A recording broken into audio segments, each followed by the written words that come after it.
screen presence and film credits, Hollywood insiders unanimously agreed this week that area man Dennis Kiernan lacks the sheer star power necessary to carry a major motion picture. Industry experts spoke to reporters today about the Charlottesville, Virginia resident, who they say just doesn't have what it takes to crack into the A-list. Love him or hate him, I think we can all agree that Dennis Kiernan is not a bankable star. He's got to have sex appeal, talent, charisma, and most importantly, that X factor. I should want to sleep with Dennis. I should want to be Dennis. Do I want to be Dennis? No. Experts agreed the Virginia native and father of one does not have the widespread appeal required to secure a distribution deal with wide release, while also saying they had no reason to believe Kiernan would ever be capable of delivering the type of powerhouse performance that generates buzz at Sundance, Cannes, or Comic-Con. This is the Onion News Network. Oh!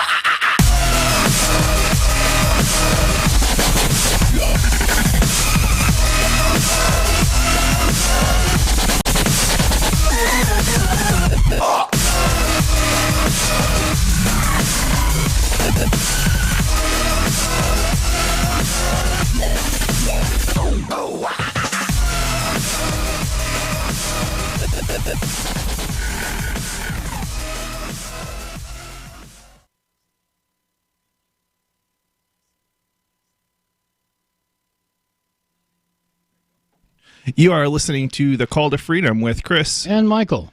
This is a rainy day here in Keene, New Hampshire. We've got a bunch of stories coming up here today. One of the first ones I'm going to get into is a story about, let's see here, Bernie has proposed to relieve debt of 45 million American student debt, that is. Oh, he's just going to cancel all their student loans, huh? That is the proposal. Yeah. Where's he going to get the money for all this? I want to know that too. Well, I think the story actually gets into it a bit, so I'm going to go ahead and we're going to... All right, jump right in. Yeah, jump right in here. So, let's see here. Where do we start? So, Senator Bernie Sanders announced a plan on Monday to erase the country's $1.6 trillion outstanding student loan tab, intensifying the higher education policy debate in the 2020 Democratic presidential primary. So I'm amazed that this is what is going to be discussed. Like somebody has to pay for it, right? Like it's not just going to disappear. Yeah, this money is not going away. The banks are expecting to be paid back, and so they're going to have to be paid back somewhere. Yeah, I kind of feel like a big part of it is the fault of the people taking on these debts and the banks basically and the investors who invested in these. Just like it's their liability. The government, you get to vote on a government at a particular point, but you don't get to vote on particular policies, especially if you weren't there at the time. So like when this policies or these laws went into effect, I didn't have the option to vote on them. I don't believe anyway. And yet I'm the one who's going to pay the price when they implement these types of changes. Well, that applies to every law. It's not just it is, and it's why I think that laws should have Sunset? To be, they should have to be updated, not updated necessarily, but reaffirmed basically. And if they're not reaffirmed, they should go away. Yeah, automatically sunset. Right. Let's see here. The Democratic presidential candidate's legislation dubbed the College for All Act, where will release all 45 million Americans from their student debt and be paid for with a new tax on Wall Street transactions. Okay. Oh, that's going to go over well. I want to know how this is going to work. I suspect so. I haven't really gotten into this story myself actually yet, but what's it going to be, like a 100% tax? This sounds almost like it might be, and I'm just speculating here because I don't know, so I haven't read the story fully. But a tax on like banking transactions, so like every time you do a wire transfer or any kind of like financial transaction. it would be taxed. Okay, that's going to be really unpleasant. Speculation here. We're gonna say the proposal goes further than the fellow Democratic candidate Elizabeth Warren's plan, which caps student debt forgiveness at $50,000 and offers no relief to borrowers who earn more than $250,000.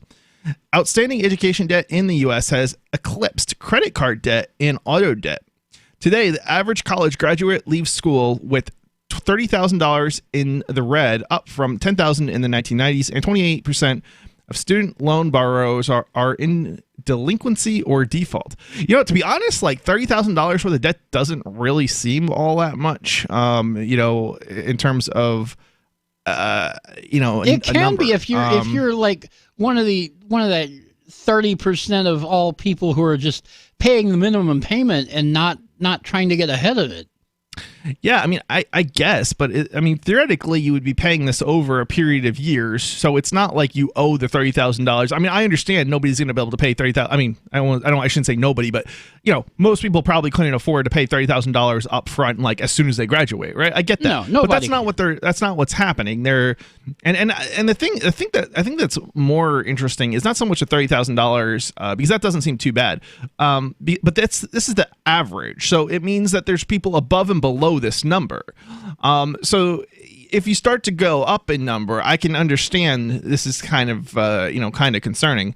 And certainly the cost of education is that's another question. A better question is the cost of education worth it? Is the money that's being thrown at these educations, does it even make sense? Yeah, well, if you spent $75,000 on your gender studies degree and you're working at Starbucks, then you've got a problem. Yeah, and I think a lot of the costs have been a direct result of the guarantees, the student debt guarantees, basically, that already exist.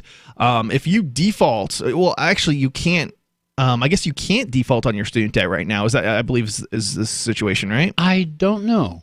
I think it's something like you can't default on it on student debt.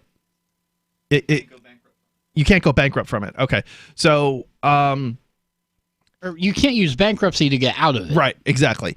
So it kind of makes me wonder I guess that's like I guess it's I don't know. It just seems so insane that and then here's the other thing. I paid my student debt, right? So why should I be then basically put into debt as a result or have my income deprived from me? When I paid my debts, right? Right. That's the other thing. Not fair to you. Anybody who has, and that's not exactly. My situation was different than that. I'm just using myself as an example that is fictional here. But yeah, anybody like that is basically being harmed by these laws unfairly. But I would extend this not just to educational or college debt. I would extend this to, or that to any education, what should be debt, basically, probably, meaning, public schools, elementary school, high school, etc. I don't think anybody should be basically, well, I think everybody should be, not everybody, but individuals should be paying for it, not taxes, not money that was stolen from others. Sanders, in introducing the legislation with Representative Ilhan Omar, the Democrat of Minnesota, said Representative Pramila J. Appel, the co-chairwoman of the Congressional Progressive Caucus. The $2.2 trillion plan would be paid for by a new tax on financial transactions, including a 0.5% tax on stock transactions and a 0.1% tax on bonds. Oh, okay. So he's thinking about a soak the rich type of thing here, but even that doesn't seem like it would raise enough money. It probably wouldn't, I suspect. And I'm trying to think.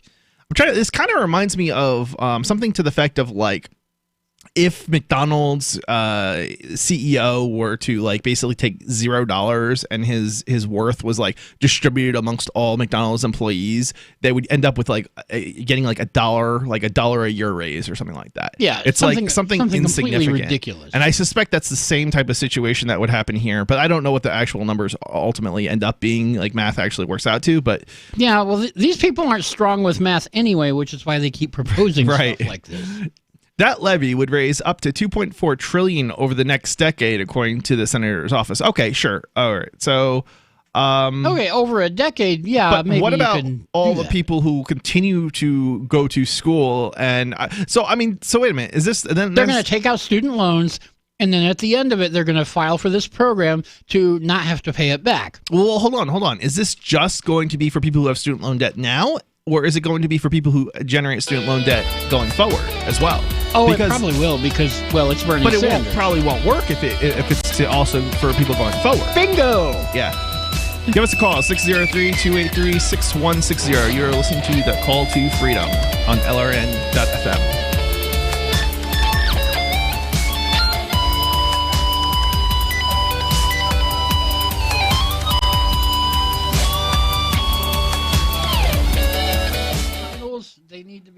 Are you tired of governments murdering people around the world? Stop using their money. There is an alternative. Bitcoin is a stateless free market non-political currency. Bitcoin cannot be inflated or controlled by any government. By using their money, you are helping the state. Stop doing it. You have an incredible alternative available now. Learn it, use it, spread it. Get started with Bitcoin at bitcoin.com. That's bitcoin.com. Would you like to hang out with Penn Jillette? He's keynoting Freedom Fest this year. I, for one, am thrilled. Freedom Fest is the largest liberty-oriented gathering in the world. They take a Big Tent approach with libertarians, conservatives, liberals, anarchists, and just open-minded people mingling together to hear real debates, share real solutions, and converse freely. This year's theme is the Wild West, a time of liberty and opportunity, or a time of anarchy and violence. Maybe both. Go to freedomfest.com/FTL and get your tickets now. freedomfest.com/FTL. Not convinced yet? Hey, I understand. It's a high-end event, even with coupon code FTLEB. Sure, you're likely to receive investment advice that'll make that sum seem paltry, but I have something special for you. Go to freedomfest.com/FTL and you'll get the 5 best speeches from last year for free. Call it a test drive. Do yourself a favor and go to freedomfest.com/FTL. freedomfest.com/FTL. Use coupon code FTLEB for a discount.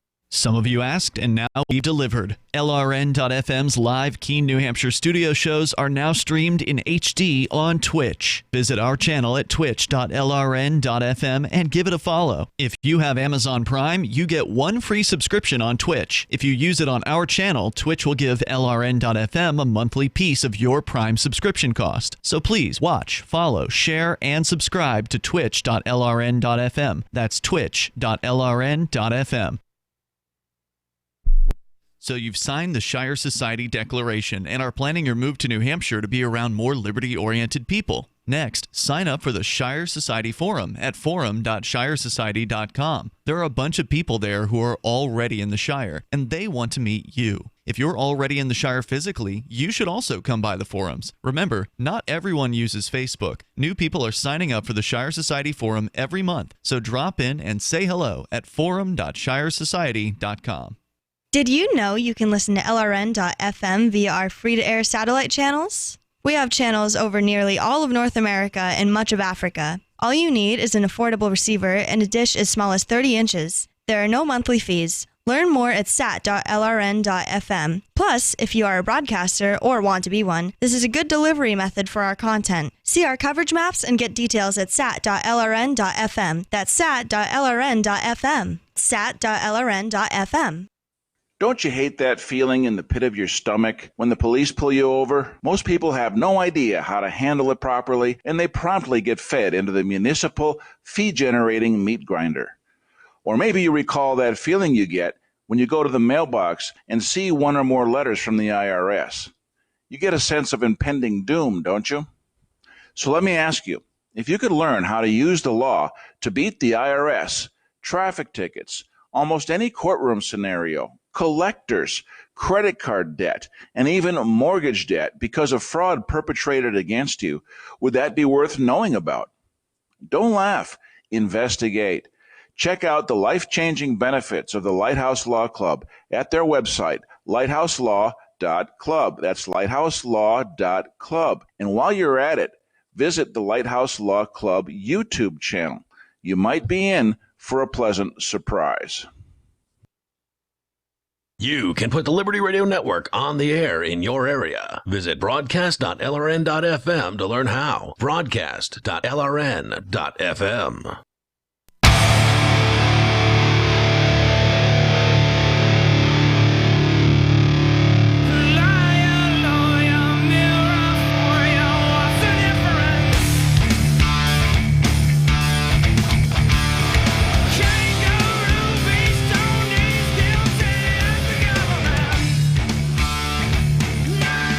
You are listening to The Call to Freedom with Chris and Michael.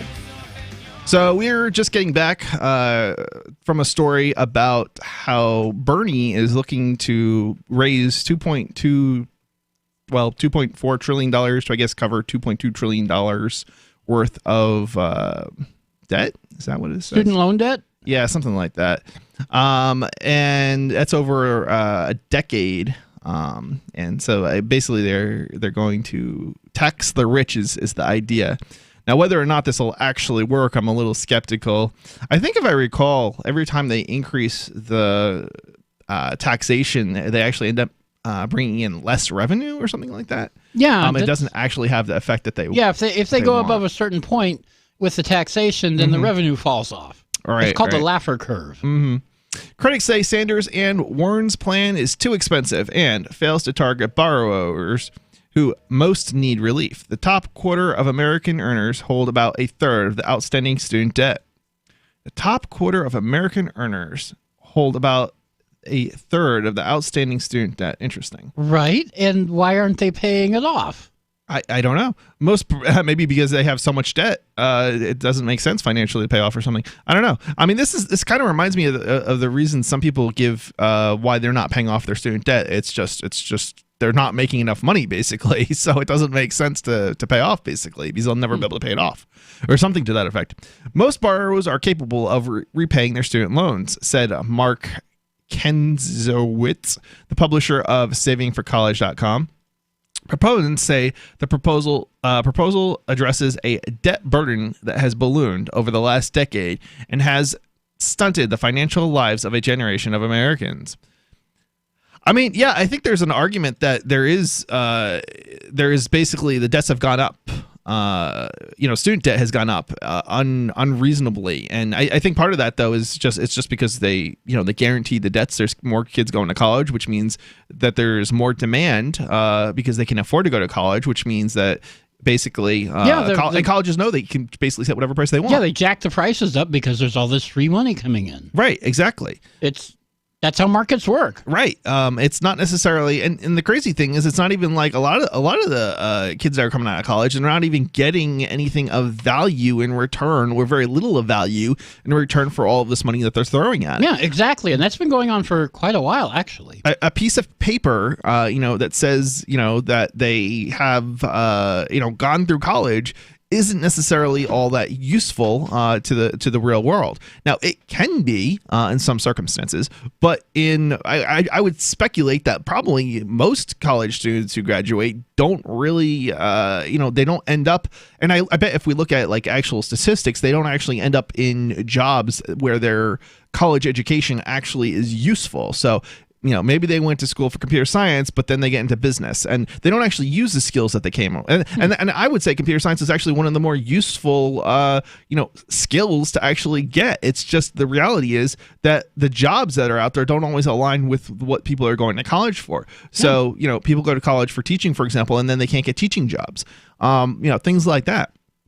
Yeah, that's been going on for quite a while. I mean, I remember back in the 90s when I was living in a college town, people would graduate and then they'd go work for McDonald's. the phone company or McDonald's or coffee shop or whatever with a bachelor's degree because they couldn't get a job. I know. I remember a girl in my hometown who, after I graduated from college, I went back and she was working at like a burger joint. And I think she got her master's and she could not find a teaching job. And I think she had one and she lost it for a very short period, and basically she just couldn't find work. And it's like we're basically overeducating people, and we're educating too many people with degrees that they then can't take advantage or they can't get work with to pay them adequately. So they end up with all this debt, and debt more so than they actually would have otherwise had there not been so many people going to college in the first place, right? That weren't even needed to fill the needs of the financial and business needs of the market, I guess is the way to phrase it. Well, there was no need for them to go to college for teaching or whatever. But the student loans were there. It was easy money and easy to stay in college for a few years. Everybody says go to college, right? Like that's the same reason I went to college. And to be honest, I probably wouldn't have gone to college if it wasn't for the fact that my student loan, I can't say debt because I didn't have debt. But if my student tuition wasn't covered, if it hadn't been covered by somebody else already, I probably wouldn't have gone. And I went for computer science, and it's not that I would say computer science is I would say it's actually one of the probably more useful skills to pick up, as well as more likely to get you a good paying job than a lot of other majors that you could have gone into. But I had most of the skills already going into college, so it was kind of like a waste of energy from waste of time, right? Waste of energy, time, and money from my part. But I just couldn't see myself going and getting any other major. I wanted to go. I knew where I wanted to go, and I'm like, okay, well, if what I'm really buying is a piece of paper, it will let me at least buy the piece of paper that says I have the skills set that I have, right? Yeah. And so I went and I did that. That. For a long time, that's what it was. It was a piece of paper that let you check off a checkbox with human resources to get your first job. Right, and it's kind of humorous because I didn't even need it. I didn't even need it to get the job. That's the crazy thing. Like, I had job offers before I had 2 years in, I had job offers that were working for companies I actually wanted to work for and everything. And I decided actually not to go to work for those companies. Then 2 years later, again, I got offered a job after I did an interview with them, and I decided not to actually even go that route at all. So I ended up doing kind of exactly what I was talking about, how I kind of went more into business than I went into. Now, those skills were still useful to me, don't get me wrong, but I already had them before I went into college anyway, and none of the skills that I was really taught in college were the ones that I actually needed anyway to do what I needed to do. So it was basically just this big waste of money, and I really hope certain people are not listening to this show Why not? right now who covered those financial costs. Okay. But yeah, it's a really sad situation. High school might be basically a babysitter, but college is a waste of money in a lot of cases. Yeah, and think long and hard about whether you really need to go to college, or if you can just go to like a trade school and learn a trade that'll pay you lots of money and even pay you to learn what you're going to be doing. Yeah, I mean, trade schools might be a really good way to go, actually. They often pay, six figures. You go. I don't know. I'm not even sure. Like plumbers, I think they get they make some serious money. So you're listening to the Call to Freedom. Give us a call and you can join the conversation. The number here is 603-283-6160. 603-283-6160. We'll be back.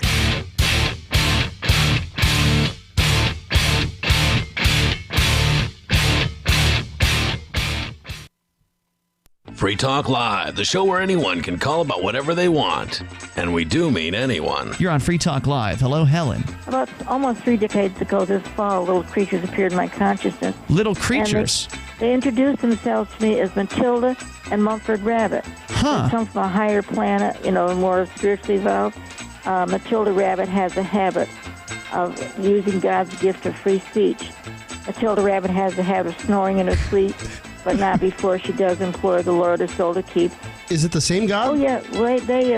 Jesus is their word and way on all planes. Why would they care about Jesus? They don't even live on this planet. Right. How would they even know? Because Jesus was on our earth, right? Well, Jesus is not on this planet alone. He's everywhere. Did he Really? die on a cross in outside of Jerusalem and the other planets too? Free Talk Live, 7 nights a week from 7 to 10 Eastern, live on the Liberty Radio Network at LRN.FM. The new 4th edition of Healing Our World, The Compassion of Libertarianism, will take your understanding of liberty to a deeper level and has over 1,300 updated references, new cartoons, and a foreword by Dr. Ron Paul. With discounts for multiple book purchases, the 4th edition of Healing Our World is a great gift for the liberals, pragmatists, environmentalists, and Christians in your life who think libertarianism is cold-hearted. Get yours today at healing.freetalklive.com and use promo code FTL for a $5 discount. Is spreading the message of liberty, cryptocurrency, and peace around the globe worth $2 per month to you? As you may already know, in addition to our internet feed, LRN.FM broadcasts on free-to-air satellite across North and Central America, as well as Sub-Saharan Africa. And we've been available on satellite for free 24/7 since 2010. The LRN.FM free-to-air satellite signal is reaching some of the most oppressive regimes in the world, and there's no doubt our ideas are making an impact. You can learn more about the channel's impact by watching the 3-minute video at fund.lrn.fm. If you'd like to help free minds globally with our ideas of liberty, cryptocurrency, and peace, you can donate as little as $2 per month via fund.lrn.fm. You can help us continue and expand our satellite broadcast to multiple continents. Visit fund.lrn.fm today, and thank you for your help. Don't forget to share the link on social media. That's fund.lrn.fm. Now that you've found the Liberty Radio Network at LRN.FM, you may want to help expose others to our great programs. To assist you in doing so, you'll find resources at promote.lrn.fm, including details on how to get a free bumper sticker, quarter-page flyers you can print out and distribute, banners for your website, as well as files that will allow you to make your own custom banners and graphics. Visit promote.lrn.fm and help bring new listeners to the Liberty Radio Network. That's promote.lrn.fm. I've been told no in many different ways. I give you an order and you're going to obey it. George, you can go this way. You can do that and you have to leave here. You cannot bring signs into the rally. Walk with me. Well, I'm comfortable here, actually. Whoa, Hey. Who do you think you are? Excuse me. There is no video and audio allowed in this office. No, I have work today. You ain't going to make it. Wait a minute. Whoa. Hey! Oh my God! Unbelievable! Why are you running from me? Because you're scared me.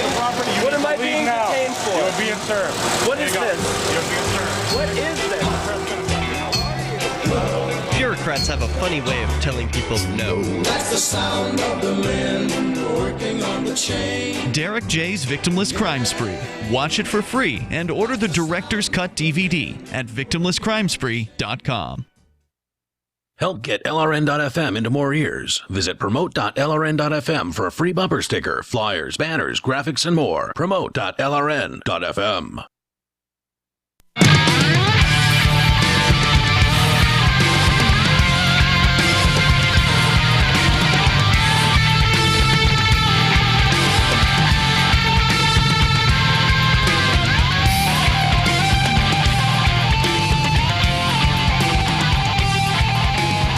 You are listening to the Call to Freedom. This is Chris. I'm Michael.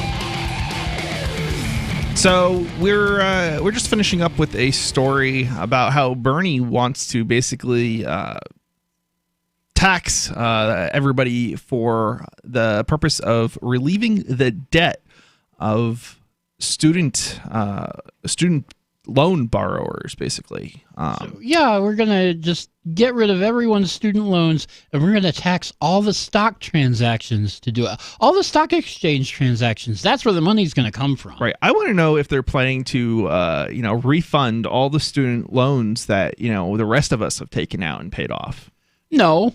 No? Because you paid those off. You don't qualify anymore. Well, do I at least get a tax break so I don't have to pay? No. No? No. What are you asking for here? We're trying to help people who are actually in trouble, not people who don't need help. Well, then why is this applying to everybody? Why doesn't it only apply to those who are, unable to pay off their student loans? Because we're trying to help the poor but we're not helping the poor. We're also helping the rich. How are you helping the rich? Because it's relieving all the debts of those who are able to pay off their loans because they did get good jobs. It's not just applying to the people who are unable to pay the loans off. Well, you paid your loan off. So I made the mistake of paying my loan off. Yeah. So I should have not paid my loan off. You should have not paid your loan off and waited for Bernie Sanders to get elected. Unbelievable. And a lot of that's going to start happening. Yeah. If he gets elected, it's gonna happen. People are just gonna stop paying off their student loans and wait for him to come through with that free money. I'm wondering, are we going to do this for credit card debt? Because I can certainly rack up a lot of credit card debt if if this is going to be a thing. Yeah. Well, let's see. Let's ask Bernie. Yeah. So I got a story here from, I think it stands for the cryptocurrency news. It's ccn.com. Bitcoin millionaire John McAfee makes his Cuba his presidential headquarters. Oh, yeah. So this is kind of funny. So for those who aren't familiar with this story, basically John McAfee is like on the run from U.S. law enforcement, and but he's also running for president. And which is ridiculous. It's hilarious. And I don't know. I mean, how do you run for president while you're not even in the United States? I guess there's nothing restricting you from, as long as you're a U.S. All you have to do citizen, right? The whole point is to get Over a certain elected. age. I mean, you don't necessarily have to be in the U.S. to do that. Yeah, I guess not, because he's running. Let's see here. Bitcoin millionaire John McAfee, who's still running for U.S. president despite being a fugitive for tax evasion, has selected Havana, Cuba, as his campaign headquarters. John McAfee, I am being politically persecuted. Well, I think we are all being politically persecuted under that logic. Yeah, we're McAfee made the revelation on Twitter where he announced his campaign in exile under the banner of the Libertarian Party. McAfee noted that he was forced to make his headquarters in communist Cuba because he's being politically persecuted in the United States. Oh, my God. I have to wonder. That's a good place to go if you're just trying to avoid extradition. But if you're trying to run as a extradite somebody, though? Cuba is not going to hand over anybody. I feel like Cuba did extradite somebody here recently who was a fugitive. And I don't remember who it was, and I don't remember what crime they committed.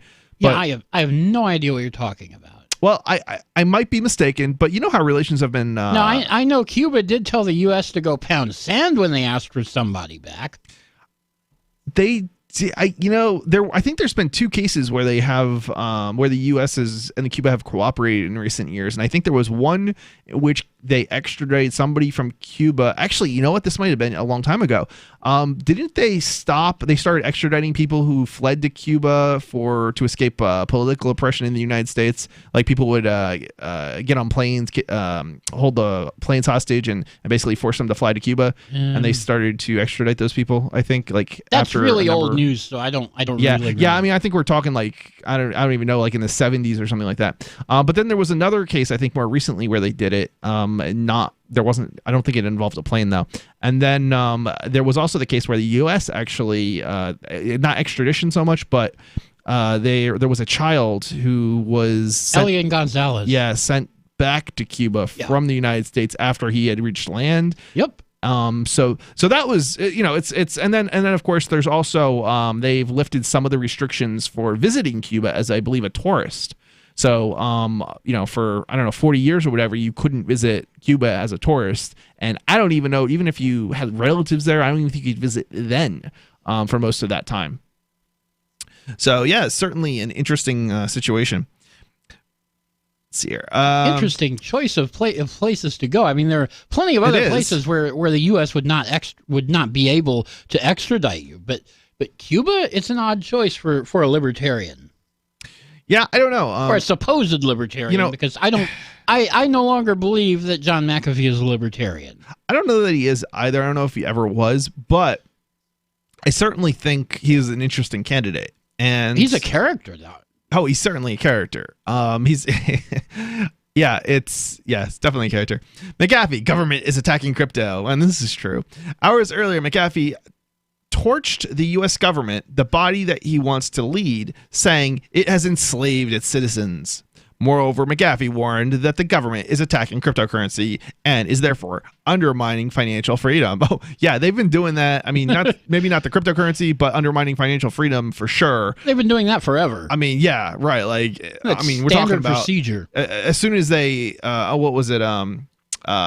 The Boston Tea Party. Like, I mean, immediately following that, right? Like they started undoing the whole no taxation thing. John McAfee warns the feds, I can't say this on air, bury you. This is not the first time McAfee has trashed the U.S. government. 2 weeks ago, the software Mongol launched a dizzying triad where he warned the government to leave him alone or he will bury them. At the time, McAfee claimed that the Department of Justice was building a sham criminal case against him. He warned that if the federal agents pursue him, he'll drop several bombshells that'll reverse mass corruption within the government. Yeah, I do have to wonder if their criminal investigation of him has solely to do with the political aspect of it rather than anything else. Because didn't they even say they were not investigating him? Not that you can believe anything. Yeah, I seem to recall hearing some kind of announcement that they didn't have charges against him or something like that. Right, and now that doesn't mean anything. And now all of a sudden they are investigating him. That doesn't mean anything because cops lie. Right, and this is the problem. The governments lie and the cops lie all the time. They will lie to your face. I was just reading a story the other day about a reporter who was basically abused by the border protection. I put protection in quotes, CBP, I believe it's called. Yep. And basically, they were told something to the effect of, we will deny you entry. Now, mind you, this is a U.S. citizen. We will deny you entry if you don't answer our questions. Well, guess what? They can't deny you entry as a U.S. citizen. Right. They don't have that power. Now, they may be able to detain you for several hours or more even, but they cannot deny you entry ultimately. And you can't be forced. I mean, you can't really be forced to answer any of their questions. People provide passwords and all sorts of things. Now, they can do certain things like seize your stuff, but they can't force you to reveal your password. They can't force you to talk. It's basically they put you in a room and they use psychological tactics and lack of knowledge of what your rights are. Yep. In order to obtain the information that they want at the border. So one thing you shouldn't do is bring a laptop or any kind of device where you have something on it that you don't want them to know about, because they're going to probably get it. Encrypt it, and also don't carry anything that's important with you. You are listening to The Call to Freedom. Give us a call, 603-283-6160. Again, 603-283-6160. And you can join the conversation when we get back. Cell 411 is a free app for Android and iOS that replaces government-controlled 911. Cell 411 allows you to preset a group of friends or private organizations to show up in any emergency. Cell 411 is a nightmare for the state because it proves their so-called services aren't needed. Cell 411 has had thousands of installs, and of course it's covered by the BIPCOT no government license. Cell 411 because your friends won't shoot you when you're in trouble. Without the government, who would build the emergency services? You and Cell 411. Get it today at getcell411.com. On Free Talk Live, we're bringing people to the ideas of liberty every day. From wrestling superstars like Glenn Jacobs. You guys really are having an impact, I believe. Like I said, a lot of where I am now is due to listening to Free Talk Live. You changed my mind on some very important issues years ago. To random people tuning in on the radio. I was kind of stuck in the left-right paradigm. I heard your show by chance on a Saturday night. From there, I went on, joined the Free State Project, and become an amplifier. So, I mean, that's really the reason why I amp is because I know that if it wasn't for you guys being on as many stations as you are, I never would have found the ideas of liberty. Your amp will directly change more lives by getting Free Talk Live in front of people looking for talk radio online and on the air. When you amp Free Talk Live, you get perks like access to the AMP-only Facebook group and AMP podcast. Visit amp.freetalklive.com. LRN.FM is proud to announce our official listening apps for Android and iOS devices. Now you can easily tune into our streams anywhere, anytime on your smartphone or tablet. Just visit apps.lrn.fm or search for LRN.FM in the Android or Apple app stores. Please download, rate us 5 stars, then share the link on your social media and let your friends and family know how you're listening to LRN.FM. Download it now, free at apps.lrn.fm. Are you a cryptocurrency advocate? The Crypto Tip is the ideal outreach tool to help new people discover cryptocurrency. It's a printable business card-sized tip that you can give to service providers, preferably in addition to a good cash tip. When the server scans the QR code, it'll bring up an explanation of cryptocurrency, how to install a wallet, and allow them to claim the tip. If they don't claim the crypto, you get your tip refunded to you after a time period you specify. Plus, if they do claim the tip, you get an email alert. Create as many tips as you want at cryptotip.org. That's cryptotip.org. There are lots of ways to listen to Free Talk Live. Our podcast has been around since podcasts began, and now the FTL feed is loaded with content besides our full show archives. Did you know that we make it easy for you to customize your podcast subscriptions? We have different feeds, one that includes only our full shows, one with just the Daily Digest, and one with just the Edgington Post. You decide what you listen to. It's quick and easy to customize your feeds at feeds.freetalklive.com. That's feeds.freetalklive.com. The Free State Project has reached its goal of 20,000 liberty lovers who've pledged to move to New Hampshire and get active to achieve liberty in our lifetime. Perhaps you're trying to figure out what part of New Hampshire should be your destination. If so, consider Keene. You'll find more than 150 reasons to move to Keene at move.freekeene.com. Keene is famous for its historic, publicity-generating activism, as well as being the liberty media capital of the world. It's home to freekeene.com, New Hampshire's destination for liberty activism, news, and opinion. For years, we've been compiling over 150 reasons to move to Keene at move.freekeene.com, where you'll learn about some of what's happening here and what makes Keene a great place to live. If you love liberty, you'll probably enjoy anywhere you end up in the Shire. But do your due diligence first. Please visit move.freekeene.com for the full list of over 150 reasons to move to Keene. That's move.freekeene.com. Some of our live shows are streamed in HD on Twitch. Please follow and share at twitch.lrn.fm. That's twitch.lrn.fm.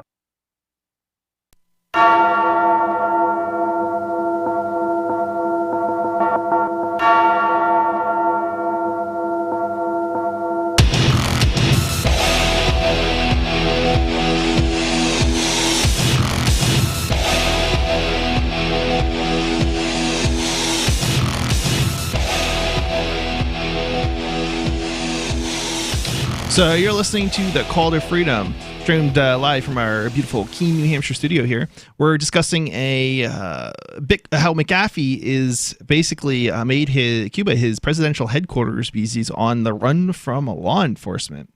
And he's been doing all sorts of crazy, weird McAfee-like stuff, threatening governments, and he has said he warned that if federal agents pursue him, he'll drop several bombshells that reveal mass corruption within the government. You know, I have to wonder if that's ever actually worked to get this government to back off. It certainly Probably not. Certainly doesn't seem like it's worked all that well for Julian Assange. Every time someone drops government documents on the world, the government seems to not back off, but actually start going after people.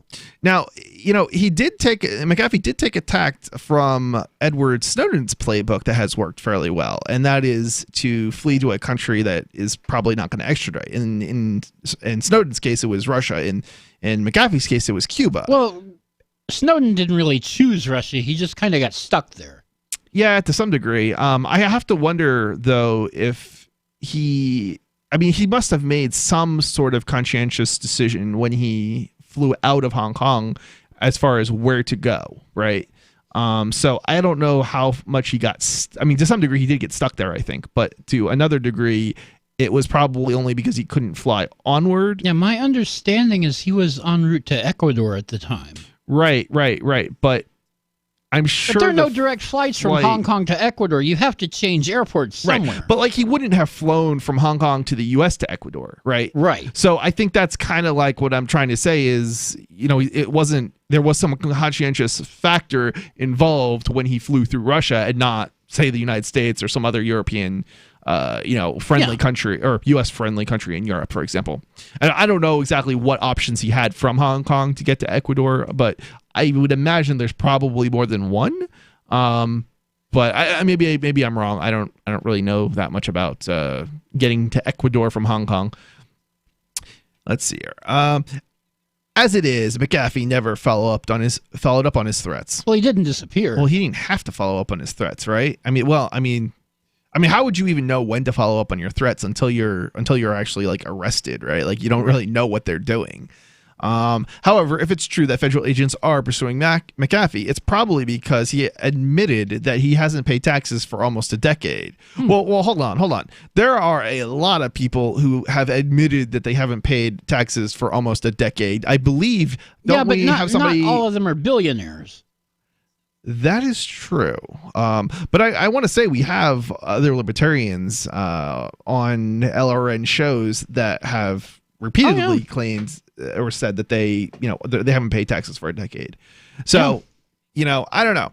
I think that there are certain people that are going to go after in certain high publicity figures, like McAfee, that they would go after. And actually, I think there's libertarians that they would go after too. They like to go after celebrities. I think they like to wait until it's like, the situation is such that you are going to be thrown away for a long period of time. They won't go after you immediately when you stop paying taxes. They wait and they wait and they wait. And then all of a sudden it's like, you haven't paid taxes in 25 years. Well, yeah, they haven't paid taxes in 25 years, but you also haven't attempted to go after them for 25 years, right? So it's built up only because of you, right? Your failure to enforce the law is the reason they haven't paid taxes in 25 years. But somehow that then gets, that ends up with some sort of life sentence almost, or something close to it. And that's how the government works. They kind of their own doing results in people going to jail for a long time, not because of anything that the actual individual necessarily has done. They just can present it as this, horrible thing, and I don't know, something. A CCN reported, or as CCN reported in January, McAfee confessed on Twitter that he hasn't filed a tax return in 8 years. That's actually not that long, 8 years, to file a tax return. I know people who have haven't filed tax returns at a heck of a lot longer period of time than that. Yeah. Why? Because he says taxation is illegal. Moreover, McAfee insists that he has paid more than his fair share of taxes throughout his long career. So enough is enough.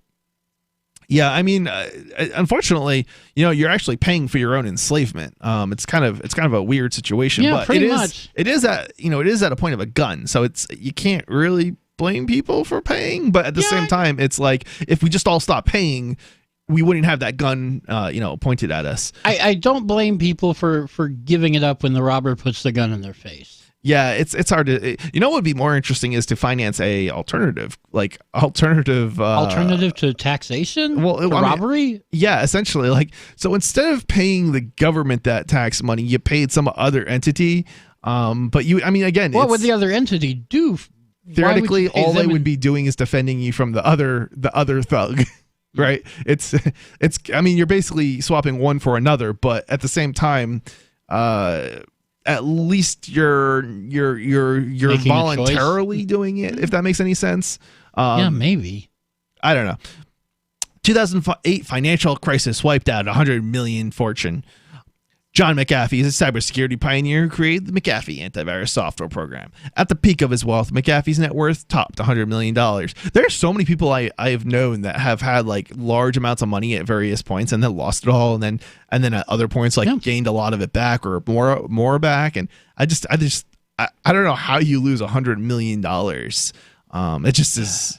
That's a lot of money. Your country has a great recession. I guess, but you would think some of it you would have put into more. How do I say this? Or diversified investments. Yeah, right, okay. So I get that, like, when you're young, you should put money into more risky investments. But you would think if you have $100 million, some of that investments should be in less risky investments, so that when your more risky investments fail, you still have millions of dollars to sit on and not have to worry about like what you're going to do when you comes retirement age or whatever. I don't know what his portfolio looks like, so I don't know either. Say, but yeah, maybe he does have. Maybe he didn't really lose $100 million, or maybe he had more than $100 million. He's just saying that. Yeah, we don't know. People lie all the time. Meanwhile, the Internal Revenue Service has repeatedly stated that crypto investors who earn money on their holdings must pay taxes on their capital gains. Last week, the Department of Justice doubled down on these warnings, saying it has teamed up with the IRS to criminally prosecute Bitcoin tax evaders.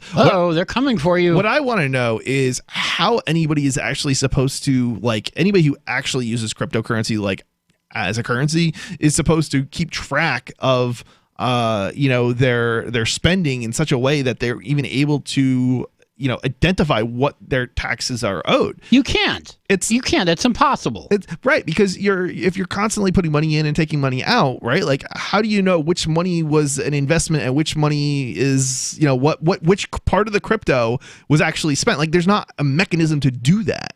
It's impossible. Right. They're effectively saying that cryptocurrency is illegal because there's no practical way of actually accounting for it unless you're strictly. What they're doing, though, the IRS is not really worried about people who are buying hamburgers with crypto. What they're doing is they're going after people who exchange Bitcoin for USD. Well, that's the only practical way to do any kind of enforcement. I will give you that, except that they will also use it against people who they are targeting, and that's what's scary. So people that they don't like, in other words, so they're perceiving them not because of like any Republicans. Actual financial benefit that they may get from it. So maybe. It's a crazy system out there, and they're going after people for reasons that really don't have anything to do with collection of taxes. It's just purely persecution. I can see a investor possibly being able to accurately report on their crypto investments, but only because they're not using it to basically receive funds from others, like as a business owner, or spend cryptocurrency. They're just basically buying it. They can make a note when they buy it, and then they can make a note when they sell it at what the price points are, and they can figure out the capital gains. But somebody who is using it just as a currency is not going to be able to do that because they don't have a dedicated account at a particular point. There's money going in and there's money going out. So at which point exactly do you? Yeah, it's impossible. Yeah, exactly. Richard Zuckerman, an official with the DOT's tax division, threw down the gauntlet in no uncertain terms. He says the DOJ and the IRS are jointly hunting down Bitcoin tax evaders to teach the public a lesson that cryptocurrencies are not above the law. Ooh, I'm scary. scared. I'm really scared. No, the reality is that there are more cryptocurrency users out there than the IRS has any chance or hope of going after. They don't even know most of the users who are using it to begin with. True. Now, they might know you if you're purchasing large amounts at like Coinbase or something like that. They'll know who you are. 603-283-6160. You're listening to the Call to Freedom. This is Michael Dean from the Freedom Fiends. I've run websites since 1996 and have used over a dozen web hosts in that time. AgristHosting.com is the only one that hasn't broken my heart. Agrist Hosting's uptime and service is stellar, and their DDoS mitigation is the best I've seen. That's important because if you tell the truth in this world, you'll ruffle feathers. And some people will try dirty tricks to silence your voice. No matter what the haters hit us with, Agrist Hosting keeps our websites online. If you have a mission-critical commercial presence or a world-changing activism site, you cannot tolerate any skullduggery. So go with agristhosting.com. Have a WordPress or blog site, but you're not satisfied with performance or uptime? Or just want raw hosting? Want to pay with Bitcoin? Agrist Hosting specializes in high-performance hosting with personalized service. Go to agristhosting.com and click on the button that says Get Hosted. That's agristhosting.com. LRN.FM now has a Discord. Discord is a free text and voice chat platform, and we now have our own server with a bunch of channels at discord.lrn.fm. You can join other listeners as they chat about various things during our live shows, or anytime, day or night. Discord software is available cross-platform, so you can have it on whatever device you want and take your chats anywhere. Join our Discord at discord.lrn.fm. That's discord.lrn.fm. Did you know you can legally exit the U.S. federal income tax system? Well, it's true, and thousands of American nationals are doing it. The 16th Amendment and the Internal Revenue Code are legal, but only in a limited jurisdiction. This is the basis behind the voluntary nature of the income tax. Learn the exit strategy provided by Congress. Find out more by visiting weissparis.com and watch our numerous videos. That's WEISSparis.com. More of the Call to Freedom is coming up next, live after the news on the Liberty Radio Network at LRN. This is the Liberty Beat, your daily source for liberty news and activist updates. Produced in partnership with SNLS News and listeners like you. Online at libertybeat.news and snls.news. I'm Mick Murrow with your latest edition of the Liberty Beat. Gold is trading at $1,419. Silver at $15.44, and Bitcoin is trading at $10,913. Today's prices are brought to you by InnoScale. Take off with Managed Cloud. Looking for a safe, secure way to store your important files online? Let InnoScale handle it for you. Their high availability cloud servers are the perfect solution for clients needing one or more secure, scalable servers with built-in hardware failover protection. For details, see them online at innoscale.net. In the news, making good on his Saturday tweet threat that, quote, we are putting major additional sanctions on Iran on Monday, end quote. President Donald Trump said Monday he's imposing sanctions on Iran's supreme leader, Ayatollah al-Khamenei, and his office, a step designed to increase pressure on the Islamic Republic. These measures represent a strong and proportionate response to Iran's increasingly provocative actions. We will continue to increase pressure on Tehran until the regime abandons its dangerous activities and its aspirations, including the pursuit of nuclear weapons, increased enrichment of uranium, development of ballistic missiles, engagement in and support for terrorism. Speaking to reporters at the White House on Monday, the anti-media reports that Trump said the sanctions would deny Khamenei access to financial resources. Although it wasn't immediately clear why anyone believes the 80-year-old Iranian supreme leader was stupid enough to have any exposure to the Western financial system. The Liberty Beat is sponsored in part by Brave Botanicals. High-quality kratom and CBD at reasonable prices with excellent customer service. Brave Botanicals is activist-owned and mission-driven and believes so strongly in the power of kratom, they're giving it away for free. Just go to freeounceofkratom.com for a free ounce of kratom delivered to your door. Just pay shipping. That's freeounceofkratom.com. This is the latest edition of the Liberty Beat. Find us online at libertybeat.news and snls.news. Your news now continues. U.S. Border Patrol agents found 4 bodies Sunday near the Rio Grande in South Texas, including 3 children and a young woman. Hidalgo County Sheriff Eddie Guerrera posted in a tweet Sunday night. The Mind Unleashed reports the 4 bodies were found in the Las Palomas Wildlife Management Area of Mission, Texas. U.S. Customs and Border Protection say the Rio Grande Valley area accounts for more than 40% of undocumented immigrant apprehensions and is the busiest sector in the nation. The deaths follow a surge of unauthorized migration to the U.S. last month, when more than 144,000 people were apprehended or deemed inadmissible to the country, the largest number in 13 years. The reported deaths follow several days of news reports about troubling conditions inside border area detention centers. Last week, 4 toddlers were hospitalized after lawyers visited a U.S. Border Patrol facility in McAllen and found them severely ill and not receiving medical attention.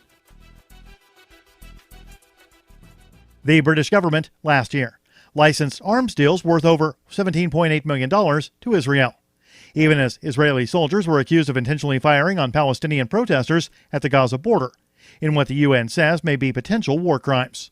The Anti-Media reports that the weapons approved for sale include ammunition, components for assault rifles, and other types of arms, which could be used for repression. That's according to newly released details from the Department of International Trade, compiled by the Campaign Against the Arms Trade. Revelations of the sales to Israel come after a UK court ordered the British government last week to stop approving arms sales to Saudi Arabia because it failed to fully assess whether the equipment might be used to breach an international humanitarian law in the war in Yemen.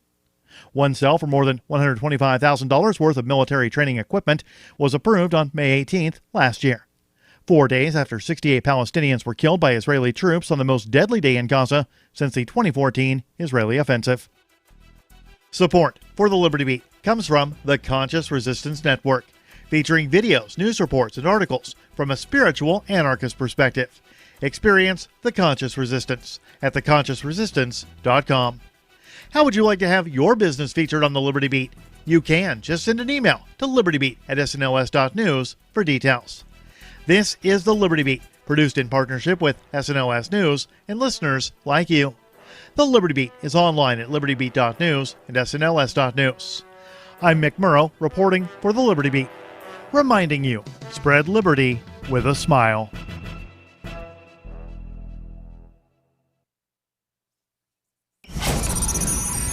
Readers rejoice! This week, Amazon unveiled the Kindle Flair, the latest model of their popular e-reader. The improved device has the ability to loudly and repeatedly announce the title of the book you're reading so everyone knows how smart you are. Breakfast of Champions by Kurt Vonnegut. The hot new e-reader includes a massive catalog of titles, a sleek, easy-to-use interface, and a loud, clear voice that barks the name and author of your book on a loop. Amazon says the repetitive shouting is a small feature that makes a big difference. Readers say that with crystal clear 150 decibel stereo speakers, the Flair provides the most conspicuous reading experience yet. When you're not reading, the Flair automatically switches into bookshelf mode, which conserves power and reads off a list of everything on your Kindle. Blink by Malcolm Gladwell, a confederacy of dunces. And Amazon's competition has also stepped up their game as Apple released a new iPad that whispers, "I have an iPad," over and over again. This is the Onion News Network.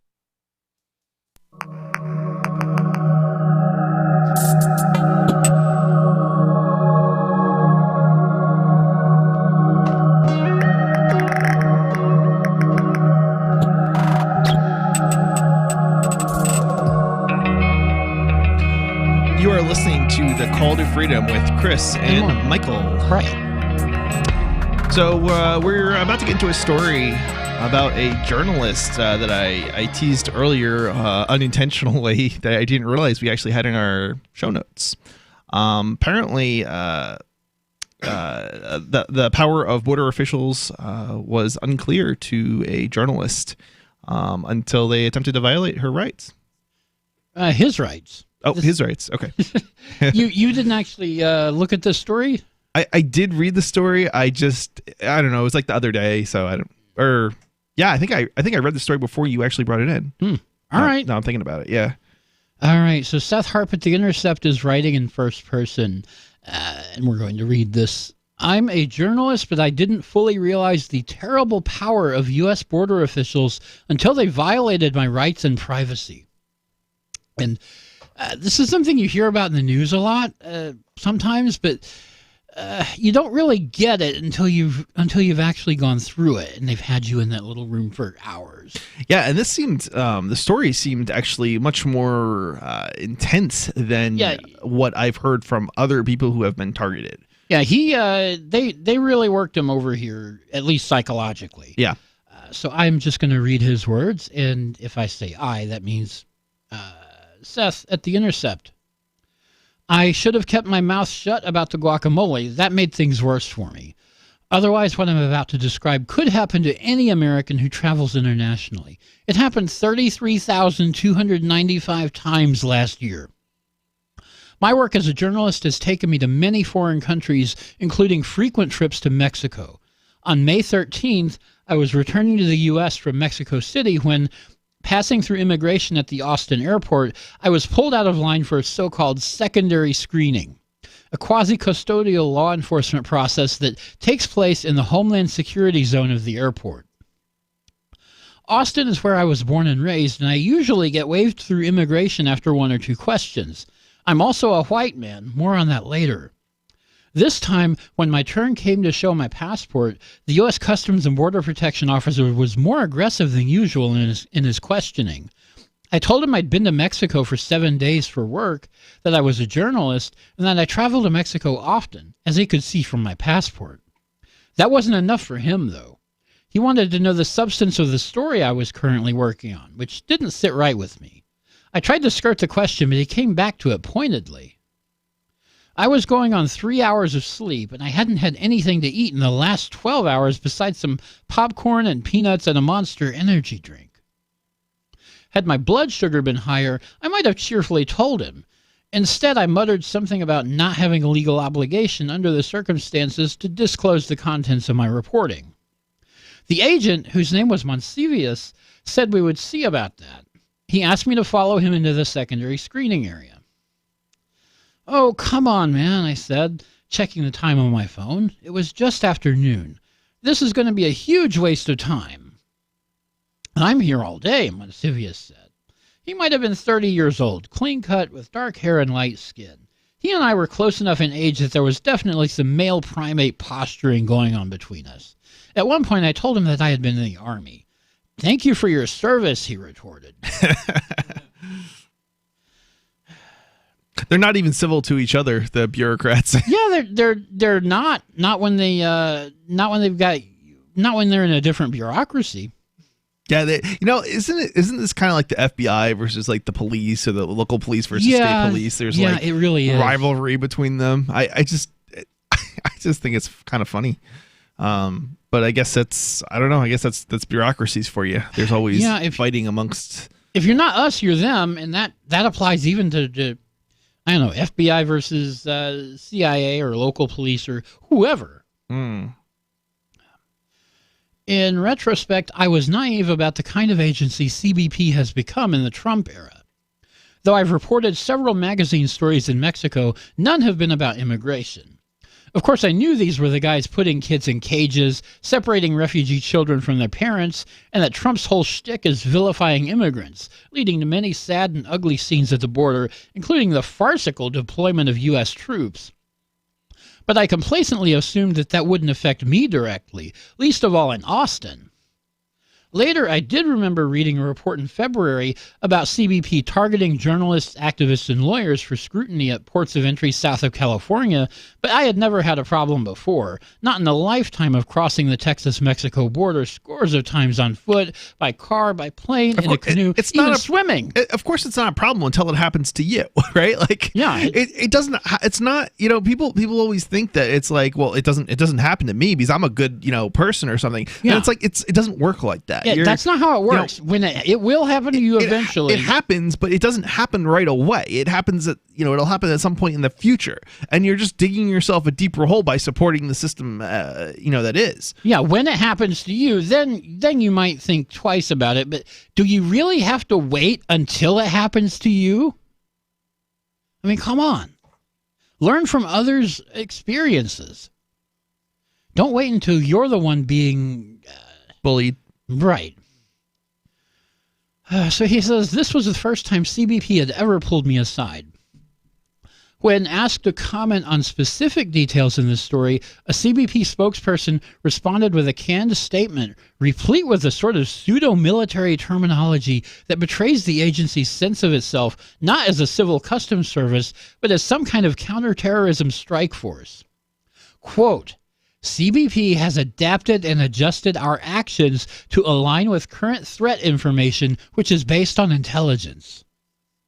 The statement reads in part. Wow. Did they really say that? Yes. So a journalist is somehow a threat. Yeah, journalists are a threat. I mean, wow. Quote, as the threat landscape changes, so does CBP. And this is how you know you're living under an authoritarian state, regime. And it's not like it was any different under the last president. It's been this way under probably every president. But I obviously have not been alive long enough to know every president of the United States. Yeah, well, nobody has. Right. But this there's something going on because CBP has been making a habit of targeting journalists and other kind of media people who have traveled out of Mexico this last spring. Was it Mexico that Ian had traveled out of where he was targeted? It actually was. Yeah, okay, interesting. So, yeah, that might have actually had something to do with it, coming back from Mexico. Yeah, I don't know. It's certainly interesting. I think that I don't know. That was that there were some comments in there from the CBP that he had overheard, I believe, that suggested that he was more targeted. And this person seems targeted too. But it's very it's kind of I don't know. I feel like it's kind of interesting because this does not sound like a normal case, but I guess you could say that they may not have been targeting people as much previously who were activists or journalists, and now they are. Yeah, they definitely are. Just, overall. Yeah. Yeah, overall, if you're a journalist, you should expect trouble at the border. Yeah, and this is why anybody, even if you're not a journalist, you should wipe your phone or not even carry the same phone. Actually, don't wipe it. Don't carry the same phone. Don't carry the same computer that you would normally use. Yeah, you use special computers and phones for traveling overseas. Right. Take a disposable. It's actually policy at many companies, so it's not pretty unusual. Standard procedure now. Right. So and that actually it was China. Their habit of getting into travelers' phones and computers that led companies to start developing those policies. But now we're having to apply it to travel to the U.S. Oh, it's not even China that I'm worried about. It's the United States. Exactly, because the U.S. has followed suit. Right. I mean, look, they literally tell you it's a constitution-free zone. Now, that's not entirely true, but that's what they tell you. That doesn't stop them from abusing your rights. Of course. And until somebody fights it and wins in court, it's a de facto standard, right? And that's kind of the problem that we have right now. That's the way it works. So you've been listening to The Call to Freedom. We'll be back with this story and more. Give us a call, 603-283-6160, and you can join the conversation. Again, that's 603-283-6160.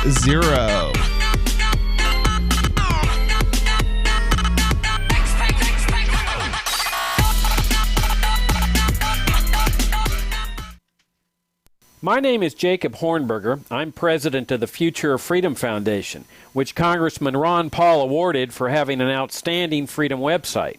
Write us at fff@fff.org,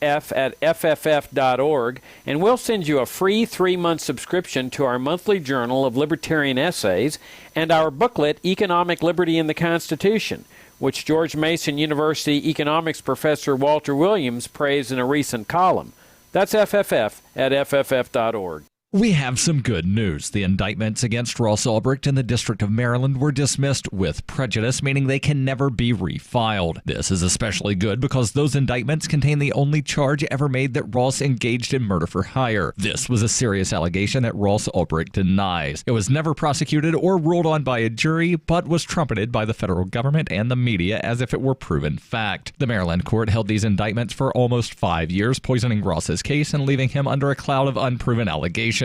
As explained in Ross's appeal to the Supreme Court, the fact that the judge used these allegations to give Ross a draconian sentence of double life without parole violated his Sixth Amendment right to a jury trial. Judges are required to issue sentences based on convictions decided by a jury, not unproven allegations never even charged at trial. Although this is a positive development, the dropped indictment will not set Ross free. Now, a presidential pardon is Ross's only hope of freedom. Sign the petition at freeross.org. freeross.org. The LRN.FM social media channels have been revamped. We've eliminated Facebook and focused on other platforms like Twitter and Mastodon, the decentralized alternative to Twitter. On our accounts, you'll find posts from multiple LRN.FM show hosts together in one place. Follow us on Twitter at twitter.lrn.fm, or better yet, move to the decentralized Mastodon social media platform at toot.lrn.fm, toot.lrn.fm. I think you'll like it. Bitcoin.com has launched a trading platform at local.bitcoin.com, allowing you to buy or sell Bitcoin Cash via dozens of payment methods like PayPal, Venmo, bank deposit, remittances, or meeting in person with cash. There are no ID requirements to sign up for and use the site, and all communications between buyers and sellers are encrypted. Finally, a global trading platform that respects your privacy. Visit local.bitcoin.com to get started trading Bitcoin Cash. Local.bitcoin.com. Imagine someone in your community getting in their car, turning on the radio, and hearing the Liberty Radio Network. You can make that vision a reality with your own micro radio station. Visit broadcast.lrn.fm to learn how you can put our programs on the air in your area. You can have LRN.FM running around the clock, and you can even add in your own local shows. Building a radio station is simple, but programming isn't. That's where LRN.FM comes in. Learn more at broadcast.lrn.fm. That's broadcast.lrn.fm. Is spreading the message of liberty, cryptocurrency, and peace around the globe worth $2 per month to you? As you may already know, in addition to our internet feed, LRN.FM broadcasts on free-to-air satellite across North and Central America, as well as Sub-Saharan Africa. And we've been available on satellite for free 24/7 since 2010. The LRN.FM free-to-air satellite signal is reaching some of the most oppressive regimes in the world, and there's no doubt our ideas are making an impact. You can learn more about the channel's impact by watching the 3-minute video at fund.lrn.fm. If you'd like to help free minds globally with our ideas of liberty, cryptocurrency, and peace, you can donate as little as $2 per month via fund.lrn.fm. You can help us continue and expand our satellite broadcast to multiple continents. Visit fund.lrn.fm today, and thank you for your help. Don't forget to share the link on social media. That's fund.lrn.fm. Love what we do? Please help support our international satellite channels at patreon.lrn.fm. That's patreon.lrn.fm.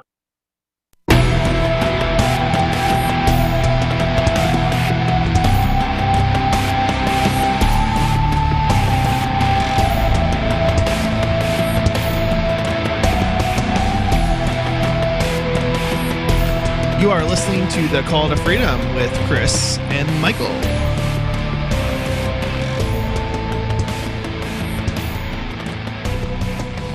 So, Michael, we've been talking about a story about a journalist who's been getting harassed at the border. Yeah, he kind of surprising too, huh? Well, it's not surprising to anyone who's paid attention, but it's very detailed, and that's kind of why I wanted to get into it, just so people have maybe heard about this, but don't really know what exactly happens when you're the one who gets pulled aside coming back into the U.S., even when you're a U.S. citizen. So, what's this guy's name again? Seth Harp at The Intercept has written about his experience coming back from Mexico last month as a journalist. Says this was the first time he had ever been pulled aside by CBP. When asked to comment on specific details in this story, a CBP spokesperson responded with a canned statement, said CBP has adapted and adjusted our actions to align with current threat information, which is based on intelligence. As the threat landscape changes, so does CBP. The agency declined to put me in touch with Monsivius and the other officers named in this account, or to make an official available for an interview, but a CBP source mentioned that the, quote, port director had reviewed the tape of the encounter. I found that very interesting because I had specifically asked Monsivius and the other officers if I was being videotaped or recorded, and they had categorically denied it. They lie. Yeah, they're all a bunch of liars. That's if the cop, and these are cops, makes a statement to you, they are lying. That should be your assumption until you find out otherwise. Yeah, it's actually interesting.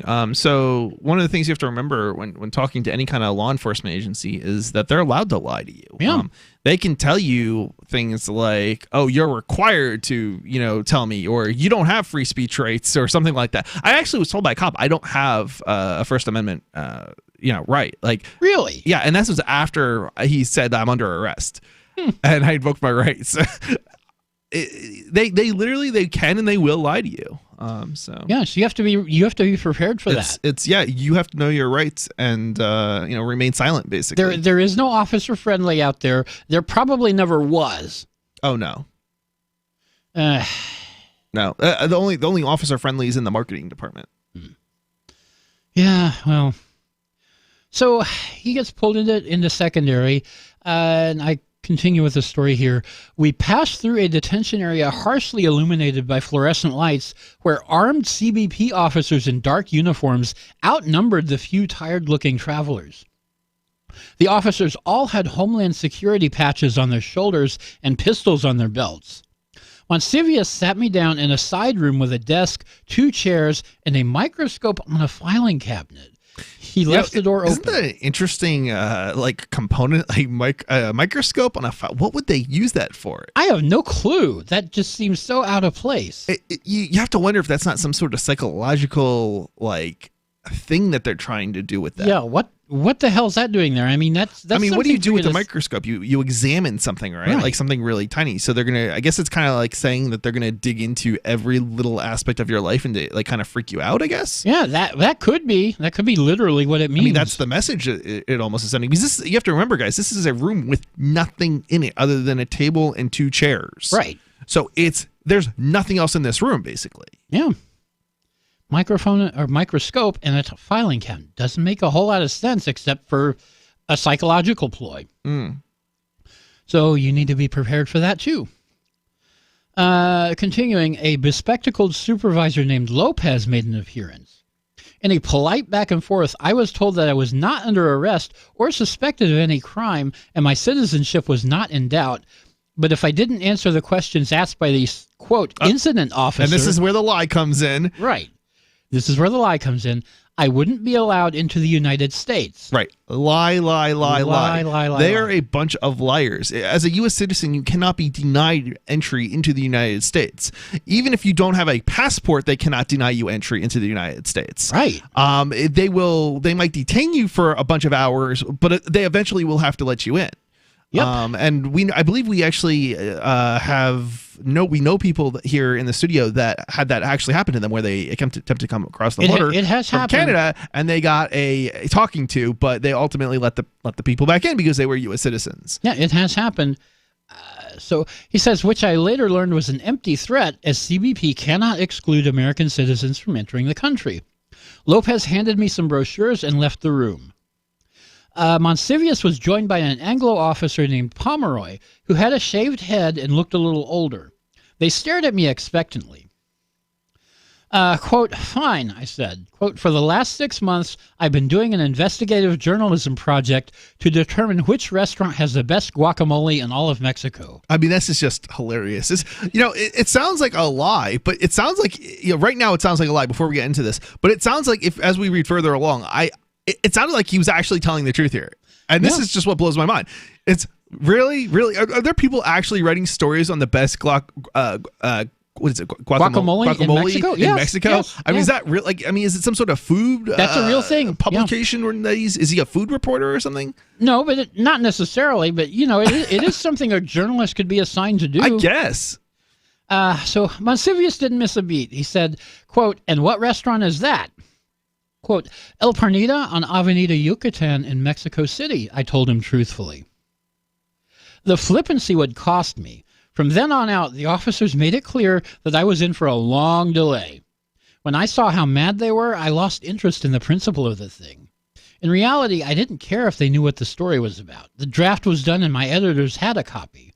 All I cared about was getting home to a cup of coffee, a sandwich, a shower, and my bed. In an effort to smooth things over, I said that if they really had to know, I was finishing up a story for Rolling Stone about some guys from Texas and Arizona who sold helicopter machine guns to a Mexican cartel, and that I'd been in Mexico City to interview a government official who, for understandable reasons, didn't want his name bandied about. I apologized for my grouchiness, blaming it on the stress of travel. Cooperation didn't earn me any leniency. Next up was a thorough search of my suitcase, down to unscrewing the tops of my toiletries. That much I expected. But then a third officer, whose name was Villarreal, carefully read every page of my 2019 journal, including copious notes to self on work, relationships, friends, family, and all sorts of private reflections I had happened to write down. I failed to see how how CBP officials going through, basically people's underwear drawers is somehow going to make the United States a safer place. Like, this just blows my mind. But this is what they do. This is literally what your tax dollars are being paid or are going towards. To hassle journalists. Right. I told him, quote, "Sir, I know there's nothing I can do to stop you, but I want to tell you as one human being to another that you're invading my privacy right now, and I don't appreciate it." He acknowledged his statement and went back to reading. And that was just the beginning. The real abuse of power was a warrantless search of my phone and laptop. This is the part that affects everyone, not just reporters and people who keep journals. Yeah, he could have kept this really short and gotten out of there a lot quicker just by keeping it silent, not providing their passwords and so forth. They may have taken the computers, but if he doesn't have anything important on them anyway, because he planned ahead, this wouldn't have been a problem. 601. This week, the Forest Service rolled out a brand new Smokey the Bear campaign in which the popular mascot burns to death. They say they hope the shocking turn will get people serious about preventing forest fires for once. The new campaign depicts Smokey the Bear noticing a family leave a flame unattended. Before he can put it out, the entire forest is consumed and Smokey dies in agony while trying to fight the blaze. Despite educating the public for over 70 years, the Forest Service says wildfires have only gotten worse and it was time to take their warnings to the next level. The new ads aim to show that if Smokey the Bear can be killed by the very type of fire he works so tirelessly to prevent, it could happen to anyone at any time. So what's next for the long-running campaign? Well, now that their primary spokesperson is out of the picture, the Ad Council says the PSAs will shift focus to a new character named Little Brian. He's the boy whose family caused the fire in the first place, and he's grappling with crippling guilt over Smokey's death. This is the Onion News Network. I'm crazy about My Magic Mud. This is the most important oral care product created this millennium, and I'm not kidding. We all have different opinions on politics and issues, but we all have mouths. And I want yours to be as clean as possible, with teeth as bright as they were meant to be. I will never be without My Magic Mud. It's a little surprising, but man, does it work. If you only listen to one thing I say ever, go to mymagicmud.com and get 20% off with code FTL. mymagicmud.com, code FTL. Would you like to hang out with Penn Jillette? He's keynoting Freedom Fest this year. I, for one, am thrilled. Freedom Fest is the largest liberty-oriented gathering in the world. They take a Big Tent approach with libertarians, conservatives, liberals, anarchists, and just open-minded people mingling together to hear real debates, share real solutions, and converse freely. This year's theme is the Wild West, a time of liberty and opportunity, or a time of anarchy and violence. Maybe both. Go to freedomfest.com/FTL and get your tickets now. freedomfest.com/FTL. Not convinced yet? Hey, I understand. It's a high-end event, even with coupon code FTLEB. Sure, you're likely to receive investment advice that'll make that sum seem paltry, but I have something special for you. Go to freedomfest.com/FTL and you'll get the 5 best speeches from last year for free. Call it a test drive. Do yourself a favor and go to freedomfest.com/FTL. freedomfest.com/FTL. Use coupon code FTLEB for a discount. Did you know we've taken our LRN.FM telephone listen line to a new level with the LRN.FM audio on demand line? Now you can call 712-770-8447 anytime and listen to LRN.FM's live feed. And you can listen to a bunch of our original shows on demand. Long distance fees may apply. Just dial 712-770-8447 and choose from the menu. 712-770-8447. This is a special alert for business owners, consultants, coaches, folks planning retirement, entrepreneurs, and anyone who is saving and investing to build a financial future. You are likely aware that financial privacy for most people has recently died a miserable death. And let's face it, without privacy, there really is no security, is there? Bankrupt governments and banks on the verge of collapse are perhaps the biggest threat to your financial future today. The Lighthouse Law Club recognizes this and has been working diligently to provide safe, secure, and productive tools to ensure your privacy, your financial security, and your future financial well-being, despite the catastrophes which many people fear are looming ahead of us. Find out more with a variety of free videos on the YouTube channel for Lighthouse Law Club. Just search YouTube for Lighthouse Law Club and secure your future today. Now you can follow LRN.FM on the decentralized Mastodon social media platform at toot.lrn.fm, toot.lrn.fm.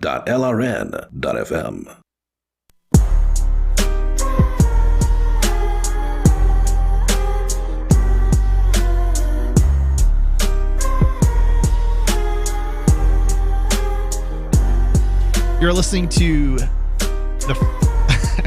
Do you know where you are? I don't. I never know where. Half the time I don't know where I am. I want to say the Freedom Decrypted, but the Freedom Decrypted is another podcast that I do with Rich Paul, or actually formerly known as Rich Paul, nobody. And it's a tech podcast of sorts. It's more video, but nonetheless, you can also download MP3s and Gorbis files. But yeah, we talk about all sorts of crypto stuff. Actually, a lot of the stuff that I bring into this show, especially the tech-oriented stuff, is frequently from material I actually generally get together for the Freedom Decrypted show. So if you like tech, any kind of links and free software and GNU, that kind of stuff, news, that's usually what we cover. So that, you can check that out on Saturday's live stream is available at freedomdecrypted.com, and you can also just download videos and podcasts if you're interested in that. But what we're actually here to do is the call to freedom. So this is Chris. And I'm Michael. So we've been talking about a journalist who didn't realize just how terrible the Border Protection, or CBP, was. As a U.S. citizen, they just didn't expect to have their rights trampled on at the border. Yeah, you think you can just come and go as you please from the U.S. just because you have a U.S. passport? Come on. Right? This is not how it works. So, what's this guy's name again? Seth Harp is writing at The Intercept.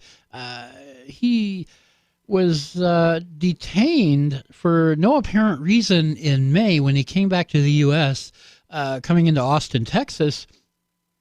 Detained for no apparent reason, sent to secondary screening, apparently, for as far as we can tell, because he's a journalist, and he was in Mexico.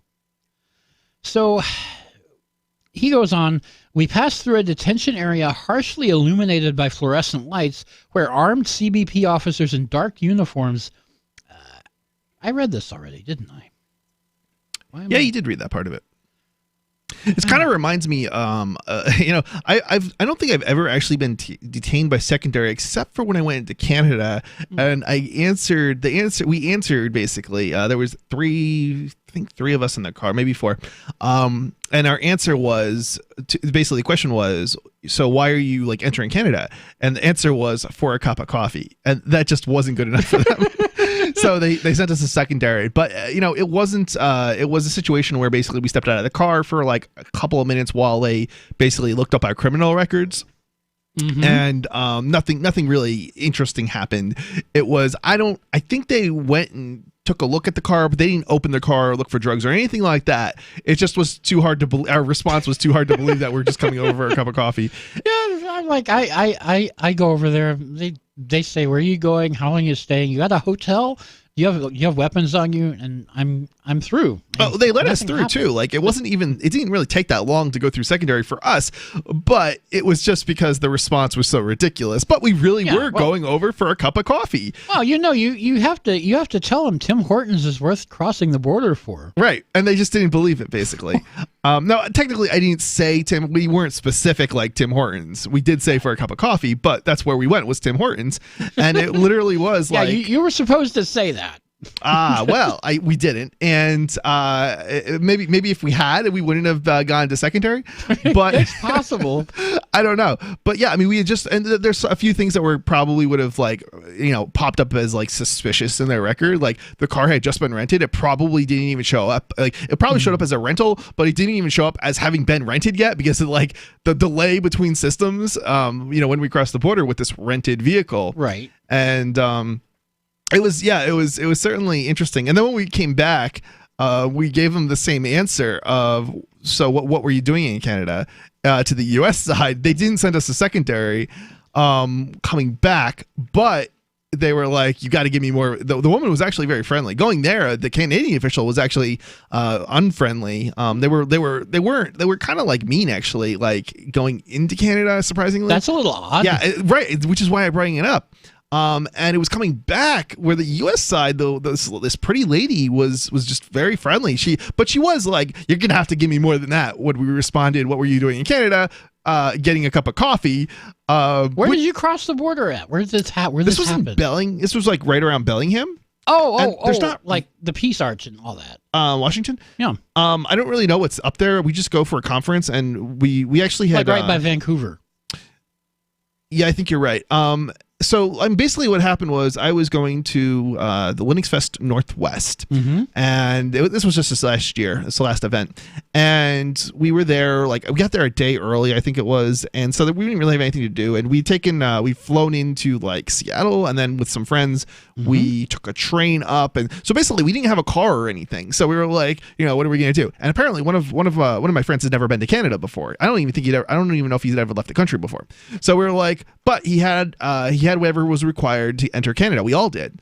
And so, basically we were like, well, let's rent a car and we'll go get a cup of coffee in Canada. And so that's exactly what we did. But apparently that's not a normal thing to say to that's not a normal thing to do there, because that's a pretty busy border crossing. It wasn't that busy when we were going through it. I don't know if you time it right. Yeah, I guess, but. I don't know. Well, so, I don't know if it's because I don't know if there's multiple border crossings there and we just went through one that wasn't so busy, but what does busy constitute? Like, I don't think it took us more than 30 minutes to get through. That's busy. Okay.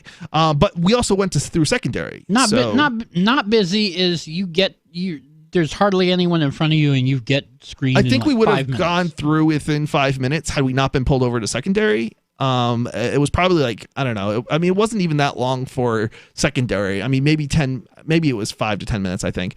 And maybe it was like 5 to 10 minutes at most, probably a wait time. Otherwise, I think it wasn't very long. There weren't that many cars, and most of the cars were just being passed right through. So, okay. Yeah. You've got two. When I think of a busy border, I'm thinking like, I don't know, maybe an hour to get through. Oh yeah. That's the kind of thing that normally happens there. Because you got two border crossings there. There's where I-5 ends, and that's probably where you went, and turns into Route 99 on the Canada side, goes straight into Vancouver, and then like 2 miles east of there is the so-called truck crossing, which is where all the commercial traffic goes through. Okay, yeah, maybe it was I-5 then, because it didn't seem. I didn't see a ton of truck traffic. So if there's usually a lot of semi-trailers, then I don't think that's where we went through. Yeah, it sounds like you would have been, and you would have. It would have been difficult for you to miss the Peace Arch right there. I probably did miss it. Yeah, you probably weren't. I think I probably did miss weren't it. even looking, but there's this arch there that's like half on the U.S. side and half on the Canadian side. You can walk funny. underneath it. Yeah, can't say I saw it. So yeah. I don't know why I was explaining that. No idea. So we were in the middle of a story from a journalist at The Intercept who's been taken to secondary screening because he was foolish enough to go to Mexico and then come back to the U.S. In general, law enforcement agents have to get a warrant to search your electronic devices. That's the gist of the 2014 Supreme Court case Riley versus California. But the Riley ruling only applies when the police arrest you. The Supreme Court has not yet decided whether the same protections apply to American citizens re-entering the U.S. from abroad. Does that include the FBI? Does that not include the FBI then? Yeah, that would include the FBI. Okay, so that would include the FBI. So FBI are considered police, because I don't usually think of FBI as being police. Yeah, they're law enforcement. Okay, so it applied to all law enforcement, and they just chose to use the word police. He used the word police in this article. But it's kind law of being, enforcement. Yeah, if you say law enforcement, I would think FBI would be included. But if you say police, then I'm thinking FBI is not included. But again, it's the terms are not exactly always that clear cut that we use, and sometimes we use terms in a very broad fashion. So you've been listening to The Call to Freedom. Give us a call, 603-283-6160. We'll continue with the story when we get back. Again, 603-283-6160. Give us a call.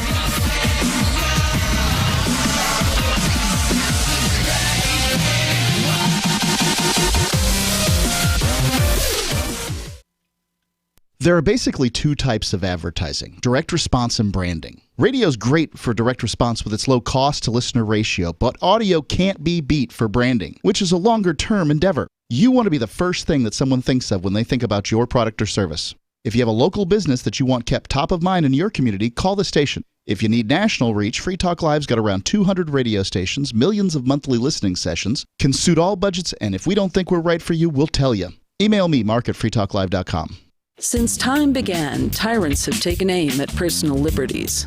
Now there's a movie that aims back.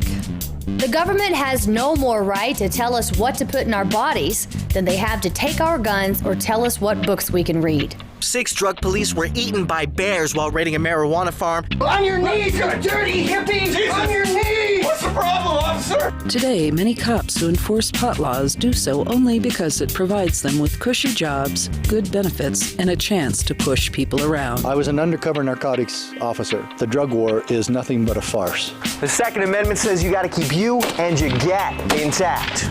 Guns and Weed, The Road to Freedom. A film by Michael W. Dean and Nima Vadadi.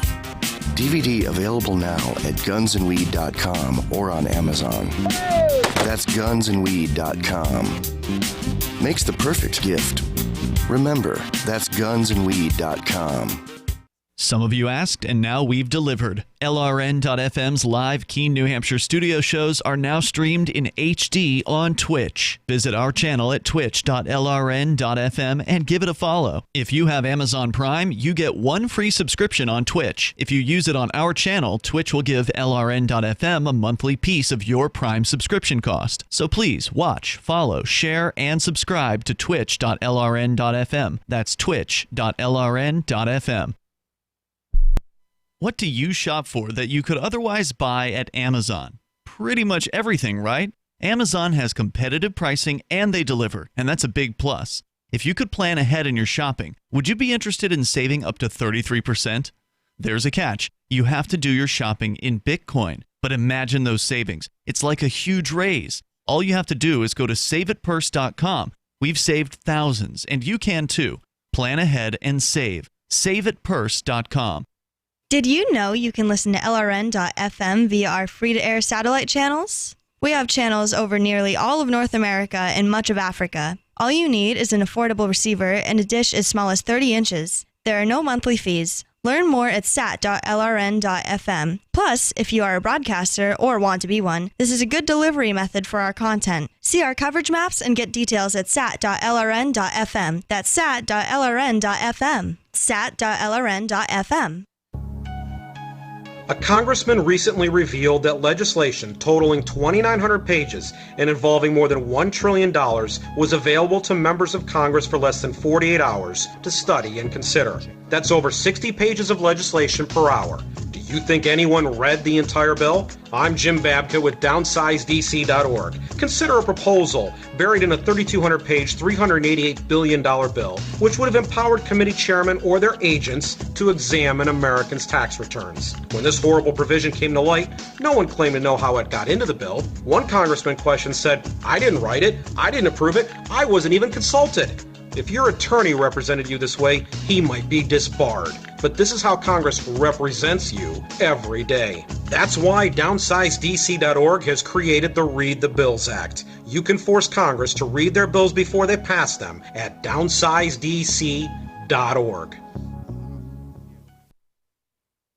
This is the Liberty Radio Network, broadcasting the latest liberty-oriented audio content 24 hours a day at LRN.FM.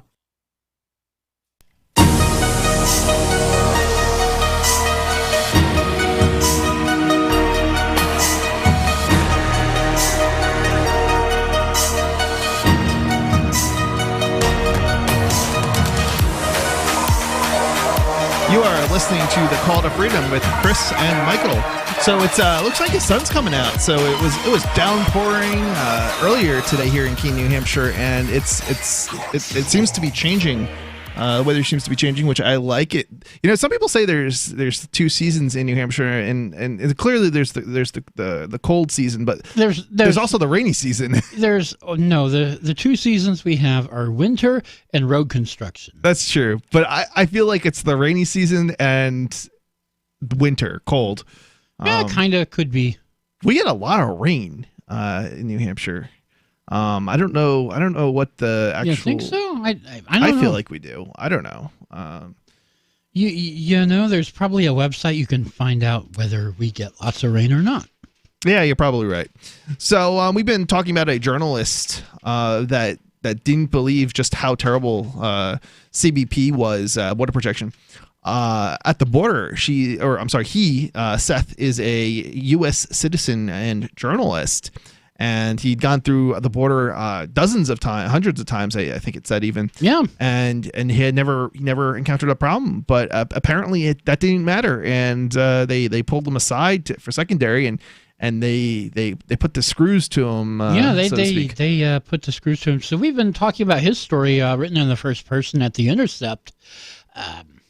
In general, law enforcement agents have to get a warrant to search your electronic devices, but this does not apply at the border. The Supreme Court has not yet ruled on this, and federal appeals courts have issued contradictory opinions. I wonder what happens. They consider the border within 100 miles. Now, I think they're only talking about the border crossing the border into the U.S. Right. So not the internal 100-mile. Internal checkpoints. Yeah, right. That CBP operates. So I don't think they can take your stuff from you. Yeah, they can't do it there. At the internal checkpoints, but they can at the airport, basically. And when you're basically the physical setup, permanent borders there, basically. Right, at the port of entry. I guess I could do it if it was even a border crossing that. Well, I imagine they probably have. Well, I mean, I guess there are some like back roads that they don't really have. Physical permanent structures. Yeah, but you're not supposed to cross the border there. Well, there are actually you are allowed to cross the border at certain places, even if there's no border crossing checkpoint, from what I understand. Really? Yeah, people physically walk and hike and bike across the border, and I think the rules Where is this? All along the Canadian-U.S. border, and probably elsewhere too. But I think the rule is something to the effect of you've got to report in or something to that effect. And there's one of the reasons for something of this effect is that basically there is a road where on one side of the road is Canada, the other side is the U.S. And so it's the same type of situation there. Like, if never heard of this one. Yeah, you're supposed to report. Again, you're supposed to report that you're going across the border, and then you can cross. But yeah, it's just. Yeah, I'm not sure where you're talking about. Yeah, well, I mean, specifically, the one example is there is literally a road that is built. Half the road is in Canada, half the road is in the U.S. So if you're on the sidewalk in the U.S. and you cross the street to the sidewalk in Canada to the other side of the road, you're supposed to report in. And if you don't, I guess they'll send somebody after you. But yeah, I don't know. But yeah, we're kind of way off the track here. So in the absence of any controlling legal authority, CBP goes by its own rules, pursuant to which CBP can search any person's device at any time for any reason or no reason at all. If you refuse to give up your password, CBP's policy is to seize the device. The agency may use external equipment to crack the passcode, quote, not merely to gain access to the device, but to review, copy, and or analyze its contents, according to the directive. CBP can look for any kind of evidence, any kind of information, and can share what it finds with any other federal agent, so long as doing so is, quote, consistent with applicable law and policy. So something people should note is that before you go through these checkpoints, turn your phone off, especially if it's encrypted, because if it's encrypted and the phone is on, they can get into it anyway. If the phone is off and it's encrypted, they won't be able to. So they might be able to copy your encrypted data off of it, but it's encrypted. If you're going to let them seize your phone.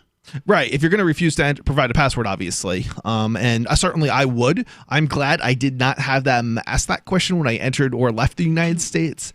Not this last time, as it was Canada, but a couple months prior to that, it was Europe that I was going to and from.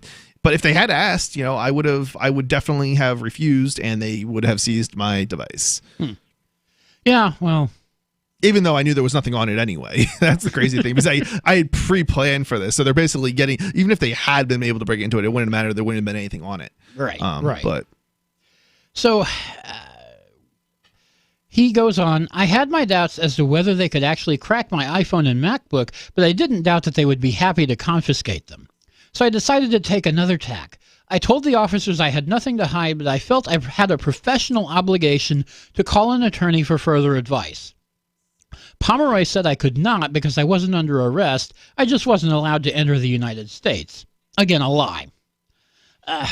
I cannot provide you my username and password then. It's really that simple. Yeah. How hard is this? Well, they'll just take your stuff then. Sure, but at least they won't gain access to it. Yeah, so that's a decision you've got to make. Yeah. I wasn't allowed to leave the Homeland Security Zone either. I know because I tried to sort of wander out a couple of times and got yelled at. When I actually tried to call a lawyer friend of mine in Austin, Pomeroy stopped me. They held onto my phone from then on out. I'm not sure why they didn't just take it from him in the first place. Well, you know what's weird is that's not the first time I've heard that. Odd. Very odd. They and I think I went through all security without anybody actually taking my phone. As well on a couple of occasions. They take you into secondary, but they don't take your phone away, and then after you try to call somebody, then they do it. What? Yeah, I mean, they basically have signs saying not to use the phones, I think, when you're in secondary, and especially when they intend to search the thing. Right. It's very bizarre, but does appear to be how they do it. That does seem to be a standard operating procedure, and it might be that they're trying to look for people who are doing suspicious stuff with their phone once they realize that they're going to be, so that they then know to go after them. Mm-hmm. That might be one of the reasons. But this is why you should turn your phone off, especially if it's encrypted, and you should be encrypting your phone. Before you actually get to, the border protection check. Yeah, well, my approach was I sent out a message like right before I crossed the border saying, I'm crossing now, I'm going into the checkpoint, and if you don't hear from me in like 10 minutes, there's a problem. So, and then 5 minutes later, everything's fine. Mm-hmm. So, yeah. Certainly a good idea. These checkpoints have phone numbers. We can light up their phone lines, Wait, do they? You can actually call a checkpoint? Yeah. Oh, my God. That would be great. So that's definitely a thought for later. Yeah, we give out the phone number on air. I don't think we're going to actually result in all that many, at least with this show, people calling up and overrolling the checkpoint. It's not a frequent thing that might have to do that, but, just something for later. Yeah, the activist here. Yeah. So he goes on. Sophia Cope, an attorney with the Electronic Frontier Foundation, which has sued CBP over its warrantless device searches, told me that the agency, quote, has for sure said no, end quote, as to whether there is a right to counsel during secondary screening. Quote, they've been pretty consistent. You don't get a lawyer. A lot of people have tried to push back, particularly after the Muslim ban. People were like, I have a green card and you're putting me back on a plane to Iran. I need a lawyer to come down to the airport, which they do in that case. CBP has been doing warrantless device searches since the advent of the modern smartphone, Cope said, but the practice has increased by some 300% since Trump took office. In late 2017, EFF teamed up with the American Civil Liberties Union and filed a case alleging the unconstitutionality of the administration's blitz of warrantless searches. Anecdotally, CBP appears to be targeting typical Trumpian scapegoats, including Muslims, Latinos, and journalists, but anyone re-entering the United States can be subject to these searches. The 11 plaintiffs in the EFF and ACLU case are a computer programmer, a filmmaker, a graduate student, a nursing student, a limousine driver, businessman, an engineer, a professor, an artist, and 2 journalists. All are U.S. citizens or legal permanent residents who had experiences similar to mine. And that's a wide cross section there. I mean, oh yeah. This just goes to show anybody can go through this. Yeah, I mean, and it's interesting because these are like people who are presumably respectable generally. Yeah, respectable sort of people just coming into the country and suddenly, whack! We want to search your phone. Give us your passcode. Unlock the phone. You've been listening to The Freedom Decrypted. The number here is 603-283-6160. You can call in and join the conversation. 603-283-6160. Give us a call.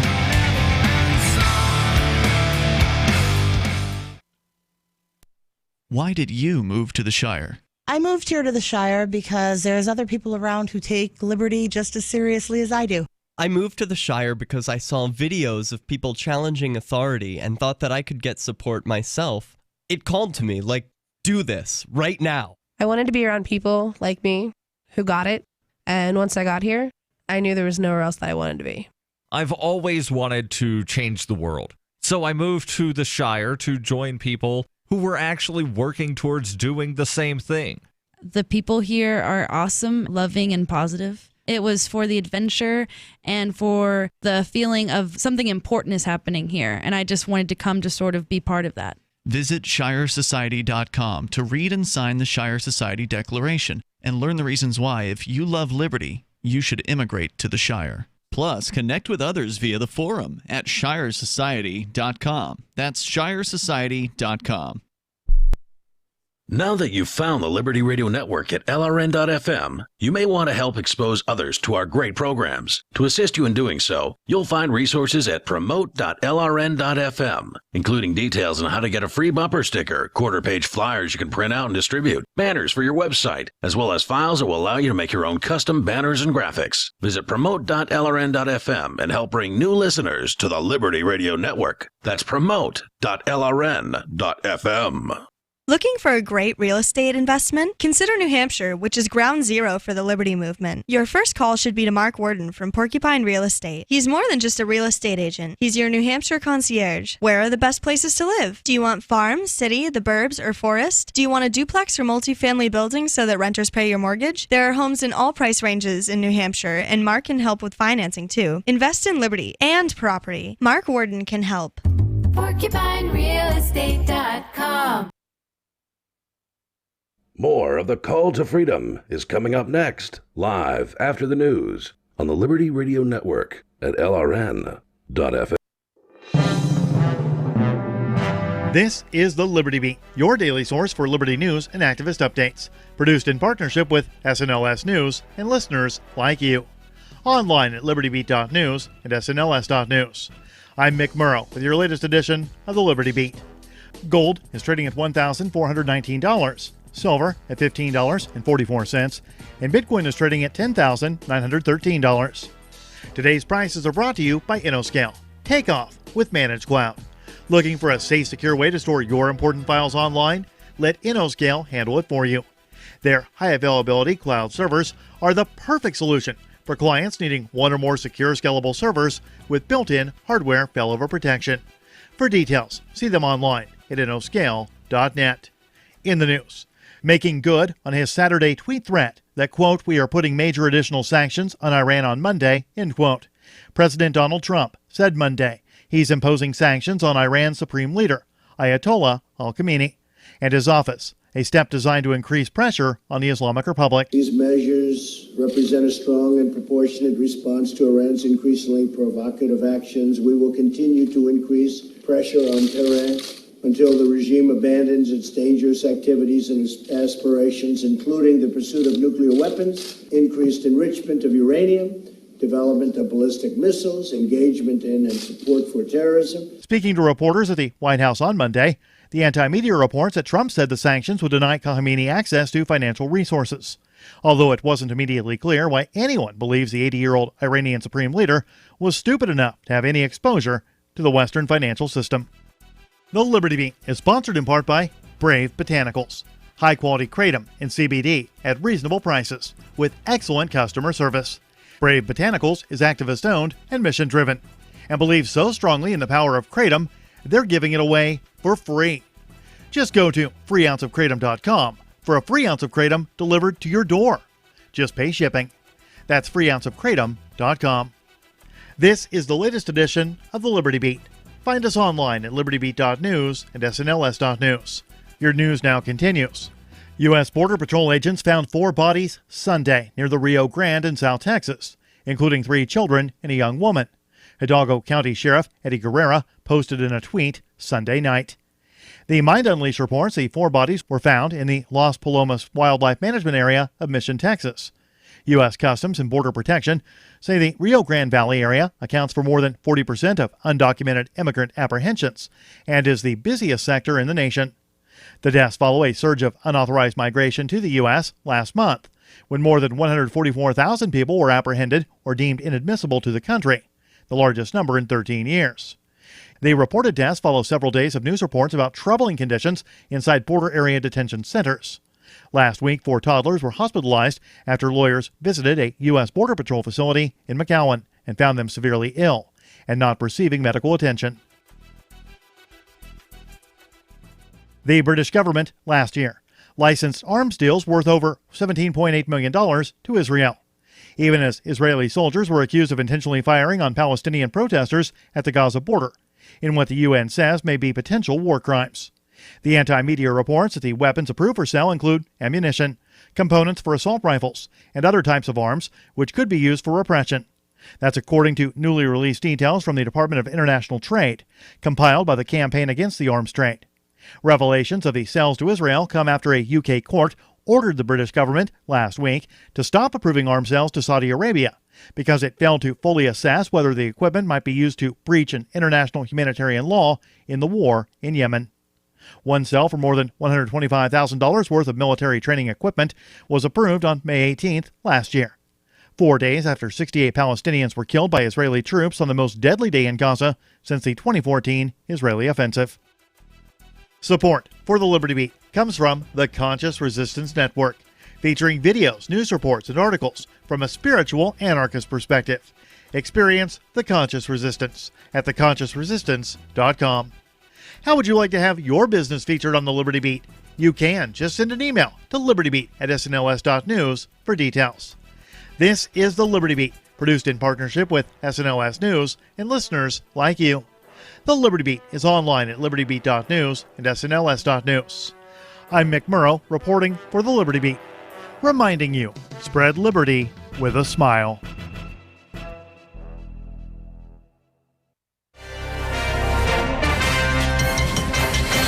Overburdened with material comforts, America's wealthy can expect another disappointing holiday this year. As Brian Scott tells us, the rich will simply be buying too many things to experience the true meaning of Christmas. All across the country, those at the top of the economic ladder are denied a privilege that the poorest of the poor take for granted. Rather than fall victim to the rampant consumerism that seems to increase each year, the poor find meaningful joy in simple Christmas traditions, like singing carols to keep warm and hugging relatives who have not yet died.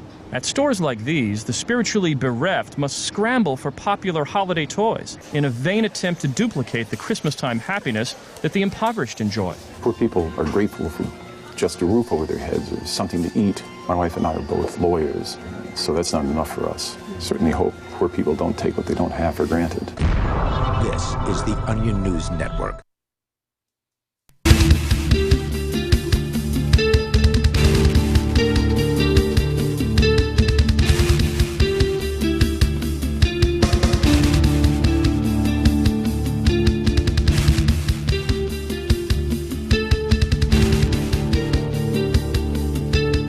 So you've been listening to The Call to Freedom with Chris and Michael.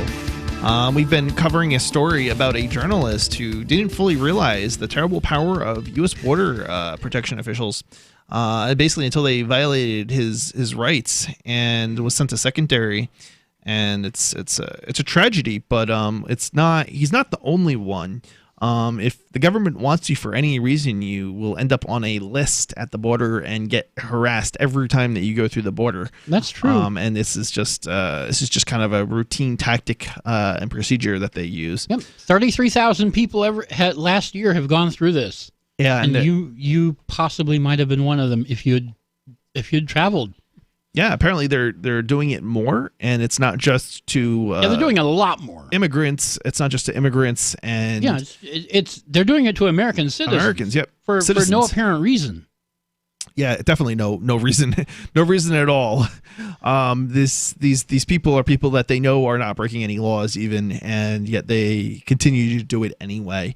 This person had crossed the border hundreds of times. You know, they even before they start talking to you, they have a good idea. They have a good bit of information about who you are. Oh yeah, and they have arrest records and things like that. So it's not like they're not targeting people. They very much are targeting people. They're targeting people that the powers that be don't like.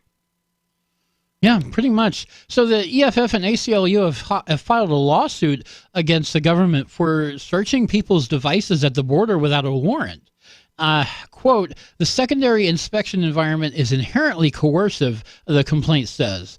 Quote, travelers are not free to exit those areas until officers permit them to leave. They're not even free to call a lawyer. Apparently not, no. You try to use your phone in there, and they will yell at you and swipe your phone. Travelers are usually exhausted, sometimes ill, and may be under pressure to catch a connecting flight, anxious to get home to kids, or needed at work.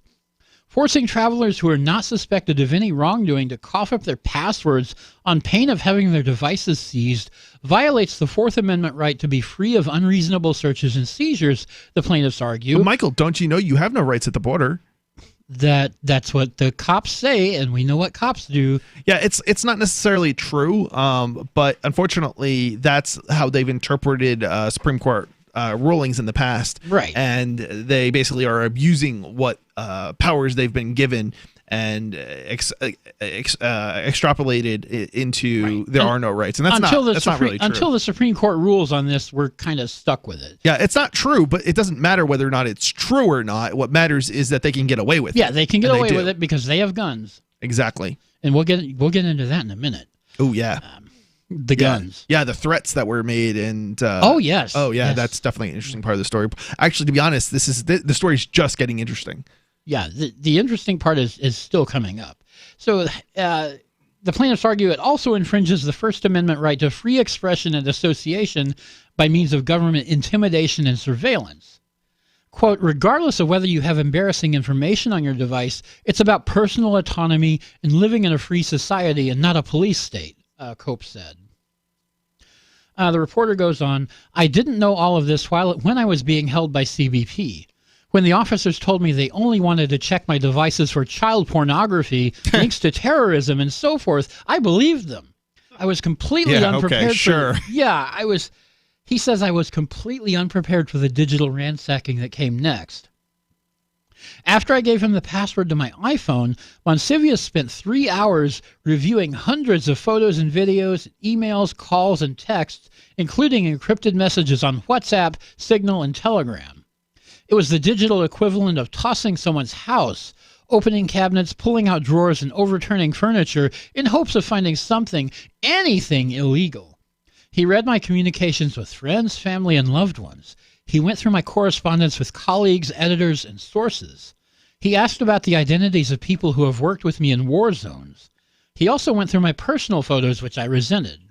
You know what's interesting is they're not even just doing this to reporters; they're doing it to lawyers too, and they have a special privilege. Lawyers, they are supposed to have special privilege, and I guess I think the last I heard, there is going to be, or there has been, a lawsuit initiated specifically about a lawyer privilege of keeping things confidential, basically from the government and prosecutors and so on. Yeah, that's a because good they're violating at this time. They're violating the rights of they're violating the attorney-client privilege. Right, exactly. Consider everything on your phone right now. Nothing of mine was spared. Pomeroy, meanwhile, searched my laptop. He browsed my emails and my internet history. He looked through financial spreadsheets and property records and business correspondence. He was able to see all the same photos and videos as Monsivius and then some, including photos I thought I had deleted. At one point, Pomeroy was standing over my laptop on the desk. I couldn't see the screen, and he had such a puzzled expression on his face that I stood up to see what he was looking at. Get back, he said, clapping a hand on his sidearm.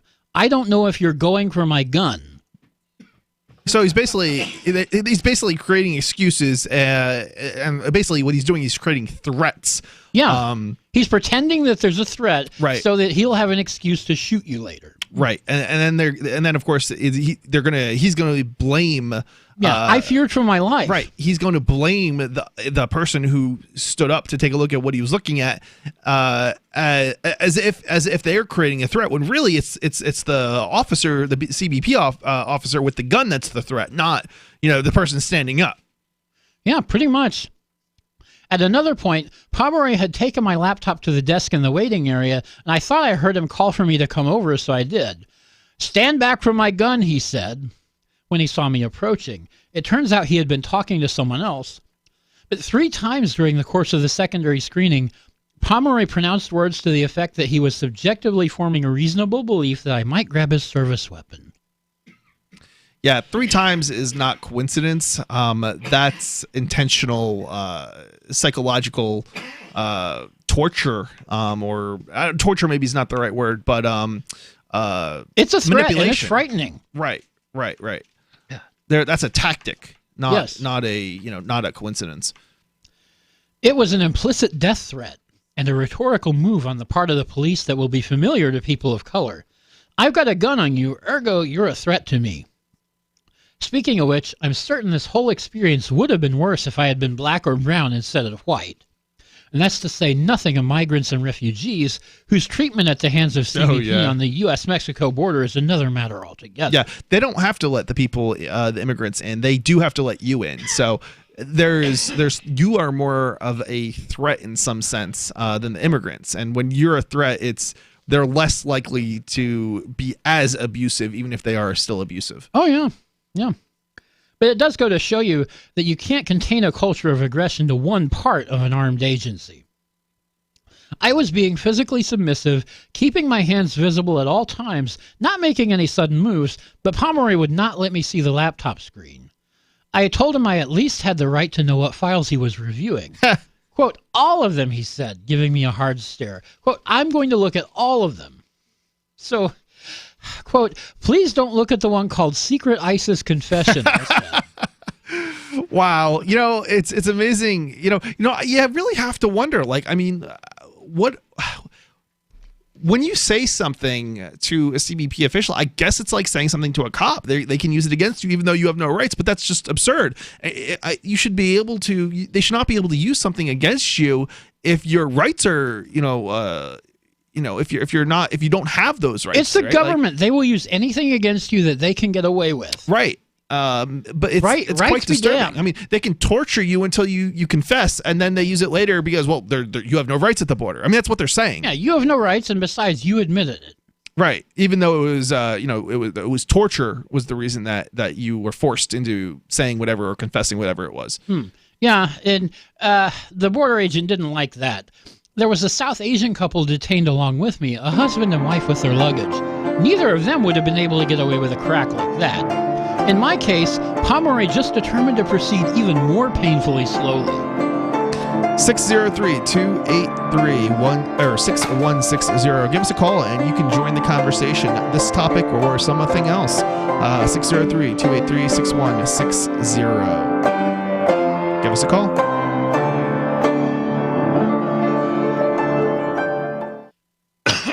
Are you tired of governments murdering people around the world?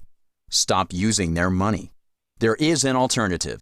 Bitcoin is a stateless, free market, non-political currency. Bitcoin cannot be inflated or controlled by any government. By using their money, you are helping the state. Stop doing it. You have an incredible alternative available now. Learn it, use it, spread it. Get started with Bitcoin at bitcoin.com. That's bitcoin.com. So the protection of life, liberty, and property is what the Free State Project is all about. But it's an effort to move 20,000 people who understand. It's about demonstrating to the entire country that, yeah, we can have a free market, a truly free market. Making it just a freer, great place to live. It's the world's largest voluntarist libertarian community, and it's only getting bigger. That's amazing, to be able to move to a place where other people passionately believe in being free and independent. What the Free State Project is managing to do, though, is to put their money where their mouth is. It's physically getting up across the country and saying, let's go someplace and let's demonstrate the power of these ideas. There's a lot of kind of philosophy that surrounds liberty. There's a lot of thinking about it and talking about it. But here in New Hampshire, people are doing it. 101 Reasons Liberty Lives in New Hampshire, a documentary by Free State Project Early Movers. Watch it free at 101reasonsfilm.com. 101reasonsfilm.com. LRN.FM is proud to announce our official listening apps for Android and iOS devices. Now you can easily tune into our streams anywhere, anytime on your smartphone or tablet. Just visit apps.lrn.fm or search for lrn.fm in the Android or Apple app stores. Please download, rate us 5 stars, then share the link on your social media and let your friends and family know how you're listening to LRN.FM. Download it now, free at apps.lrn.fm. So you've signed the Shire Society Declaration and are planning your move to New Hampshire to be around more liberty-oriented people. Next, sign up for the Shire Society Forum at forum.shiresociety.com. There are a bunch of people there who are already in the Shire, and they want to meet you. If you're already in the Shire physically, you should also come by the forums. Remember, not everyone uses Facebook. New people are signing up for the Shire Society Forum every month, so drop in and say hello at forum.shiresociety.com. There are lots of ways to listen to Free Talk Live. Our podcast has been around since podcasts began, and now the FTL feed is loaded with content besides our full show archives. Did you know that we make it easy for you to customize your podcast subscriptions? We have different feeds, one that includes only our full shows, one with just the Daily Digest, and one with just the Edgington Post. You decide what you listen to. It's quick and easy to customize your feeds at feeds.freetalklive.com. That's feeds.freetalklive.com. The easiest thing in the world for a reader to do is to stop reading, according to the late, great Barney Kilgore, who became managing editor of the Wall Street Journal in 1941 and grew the paper's circulation from 33,000 to 1 million by the 60s. And he'd be pleased to know that his paper is one of the few that people now pay to read online. Someone else pre-internet who realized that attention is fragile? Motown Records founder Berry Gordy. In the early 60s, when his label dominated the charts, he'd bring a dozen real people into the Hitsville, USA studios and audition songs. And he'd ask, if you were down to your last dollar, would you spend it on this record or would you buy a sandwich? Today, attention span seems like an oxymoron. For tips on cutting through the clutter, hit survivalspeech.com. I'm Holland Cook. You can sign up to receive the latest about the Liberty Radio Network via our email updates at updates.lrn.fm. That's updates.lrn.fm.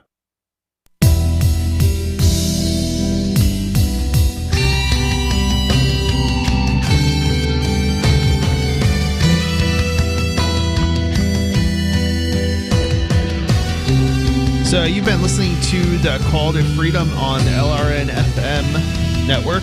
This is Chris. I'm Michael. And Michael.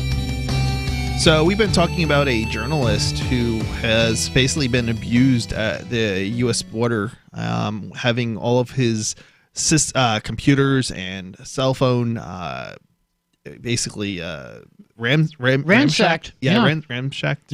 Ransacked? Yeah, this story, we've been going at this for more than an hour, and there's still more to it. There is. Is there any other part of it that's more interesting that you might be able to pull out? Yeah, we'll skip if you really want me to skip stuff. We don't have to, but we do only have. I know I read the whole story, and I know it was lengthy. We have less than 40 minutes. We got time for it. So I'll just get back into it. Seth Harp, writing at The Intercept, was taken into secondary screening when he came back into the U.S. in May because he's a journalist and he flew in from Mexico. So he had to give up the password for his iPhone and his laptop. Or at least he thought he did. Well, he ended up he was pressured into giving them up. Right. He was coerced. So both Pomeroy and Monsivia spent the most time on my photos, he writes. Admittedly, I had some crazy ones, including footage of combat taken while reporting in Iraq and Syria. Likewise, my phone contained many chat logs with people in the Middle East, and even more with people in Mexico and Colombia. That could make a border agent justifiably curious, but they had made the decision to detain me and give me a hard time well before they saw the images or messages. That I turned out to be a war correspondent just gave them more ammunition to question me. And we see what questions they ask here in just a second. Quote, they ask a lot of phishing questions, said Alexandra Ellerbeck of the Committee to Protect Journalists, which has documented dozens of unwarranted investigations of reporters by CBP in recent years. Quote, there's an opportunistic element to it. It seems to be targeted towards general intelligence gathering. They take a broad view of their mandate to ask these questions, and there can be repercussions if you refuse to answer. They'll hold you for longer, search your devices, or flag you in the future. She added, we don't think this should be happening at all. Right. I mean, these are harassment tactics. They're not. Yeah, pretty much. They're not actually after any kind of real genuine security. Yeah, they're just. It's just a means of harassing people. They're just going on a fishing expedition to see what they can get, and if you don't give them fish, they will keep harassing you. Yeah, I mean, being put on a list to be stopped every time you go through the border when they didn't get anything out of you last time. I mean, what? That's literally nothing. That's literally harassment. Yeah. So Monsivius, Pomeroy, and Villarreal questioned me for hours on all aspects of my work. They asked about conversations with editors and colleagues. They asked about my political opinions. Monsivius wanted to know how I felt about Trump trying to pull troops from Syria. He asked if I'd had contact with Taliban there, and I had to explain that the Taliban don't operate in Syria. They asked ridiculous stuff like that. It was clear that they weren't after anything in particular. Their questions were completely scattershot. This wasn't a continuous interrogation either. They were wandering in and out of the room, leaving me alone for long periods of time. Interestingly, they didn't ask me anything about CBP itself. I had told them my current story was about gun running, but they didn't think to ask if I'd done any reporting on their employer, which I had. In fact, my laptop contained hard-won documents on CBP, but I didn't see the officers reading them. But he get to see a lot of stuff though. What they were actually looking at, so they might have read. Yeah, he didn't see it. He wasn't able to see his laptop screen, so they might have read it. I did see them copy my laptop serial number and write down 3 or 4 numbers and alphanumeric sequences found deep in my phone's settings. The only specifier I halfway understood was the phone's IMEI number, which can be used to track its physical location. Even if I get rid of the phone, I can still be on some accursed watch list or somehow electronically tagged for the rest of my life. Even if it's benign, like those devices scientists stick whales with, I experience it as an indignity, and you probably would too. They didn't handcuff me, but the officers otherwise acted as if I were under arrest in a police station, though I had done nothing wrong, and they had no reason to suspect me of anything. They frequently took my devices out of the room for long periods of time. When I asked if they had backed up the devices or copied files, they denied it, which I found hard to believe. Quote, you didn't stick a thumb drive in there? I asked Pomeroy, who was walking around carrying my laptop. Well, we know that they're actually they are copying stuff off people's computers. Oh, yeah. And they're actually absolutely not deleting those files either, and they're actually allowing them to become accessed by other parties outside of. They send them to any other. They'll send them to the FBI, ATF, IRS, any other 3-letter agency that they want to. Yeah, they're creating security risks for the people passing through, these border protection, checkpoints. Mm-hmm. So, around the 3-hour mark, I became completely passive. Confinement in a blank room is a soft form of torture, especially if you suffer from a crippling caffeine addiction, as I do. They were, quote, fresh out when I demeaned myself by meekly requesting coffee. For a long time, I sat slumped in the chair with a mounting headache while Monsivius finished typing up his report on me. He would pause, carefully consult something on my phone, and then go back to typing. This went on for another hour. It was around 4 p.m. He got stopped around noon. It was around 4 p.m. when Monsivius finally finished up and informed me, anticlimactically, that I was free to go. I couldn't wait to get outside because the detention area was freezing. No wonder Spanish-speaking migrants call CBP detention, I don't know that word, the icebox. Now, is that, I wonder, is that because they had air conditioning, or is it? It's because they have the air conditioning set to Arctic Circle. Interesting. So again, it sounds like an intentional tactic that they're using in order to, basically torture people into giving them what they want. Yeah, pretty much. I took my phone and laptop and silently packed up my luggage, which still lay disemboweled on the desk, underwear and all. Pomeroy was gone by this time. As I was walking out, I said to Monsivius and Villarreal, it's funny, Of all the countries I've ever been to, the border guards have never treated me worse than here, in the one country I'm a citizen of, in the town where I was born. Quote, welcome back to the USA, Monsivius said. Wow. There you have it. One journalist's account of how he was harassed at the border and how you probably will be too eventually. Yeah, I mean, it's amazing. I can only imagine how many people miss flights, connecting flights as a result of this sort of thing. I believe Ian missed his flight as a result of similar tactics. They made him miss his flight. He had to. Yeah. They put him on like the next flight, I believe. Yeah, I think you are right about that. Well, and it wasn't the well. Here's the thing: it's interesting about that is it wasn't the CBP that did that. That is the airline. The airline took care of that. Yeah. But it's got a very significant cost. All of these actions by CBP, both economical and environmental and everything else. So you've been listening to the Call to Freedom. We'll be back shortly. Give us a call, 603-283-6160, and join the conversation, 603-283-6160. Would you like to hang out with Penn Jillette? He's keynoting Freedom Fest this year. I, for one, am thrilled. Freedom Fest is the largest liberty-oriented gathering in the world. They take a Big Ten approach with libertarians, conservatives, liberals, anarchists, and just open-minded people mingling together to hear real debates, share real solutions, and converse freely. This year's theme is the Wild West, a time of liberty and opportunity, or a time of anarchy and violence. Maybe both. Go to freedomfest.com/FTL and get your tickets now. freedomfest.com/FTL. Not convinced yet? Hey, I understand. It's a high-end event, even with coupon code FTLEB. Sure, you're likely to receive investment advice that'll make that sum seem paltry, but I have something special for you. Go to freedomfest.com/FTL and you'll get the 5 best speeches from last year for free. Call it a test drive. Do yourself a favor and go to freedomfest.com/FTL. freedomfest.com/FTL. Use coupon code FTLEB for a discount. The new 4th edition of Healing Our World, The Compassion of Libertarianism, will take your understanding of liberty to a deeper level and has over 1,300 updated references, new cartoons, and a foreword by Dr. Ron Paul. With discounts for multiple book purchases, the 4th edition of Healing Our World is a great gift for the liberals, pragmatists, environmentalists, and Christians in your life who think libertarianism is cold-hearted. Get yours today at healing.freetalklive.com and use promo code FTL for a $5 discount.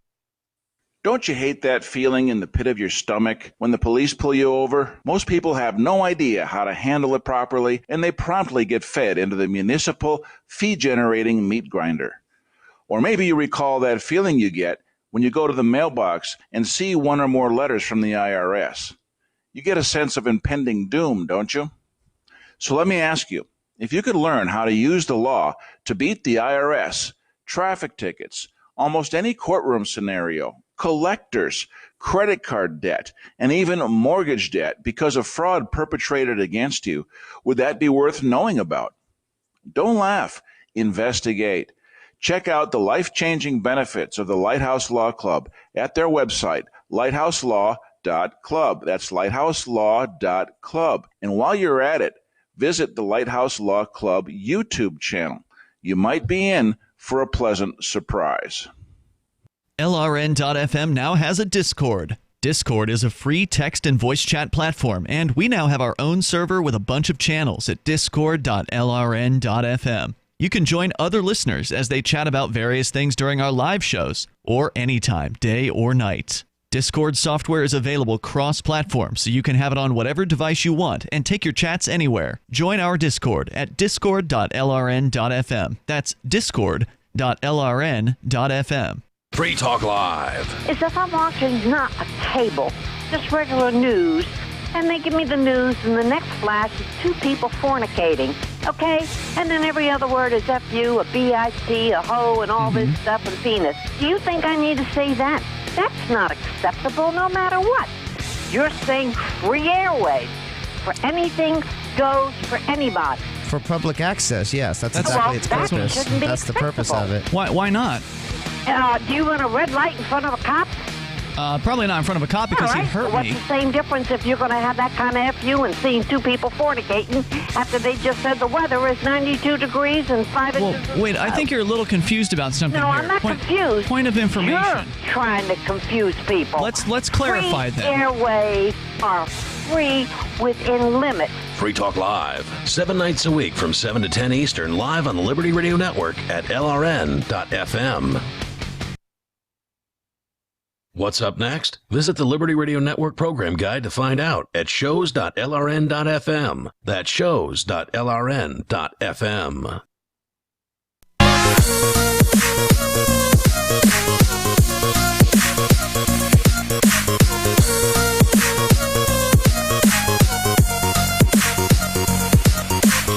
So you've been listening to The Call to Freedom with Chris and Michael. This day is getting a little bit better. It's not as wet outside now as it was 3 hours or so ago when I was rushing over here in the pouring rain. But nonetheless, FedEx sues U.S. government over impossible task of policing exports to China. That's the story that I'm about to get into.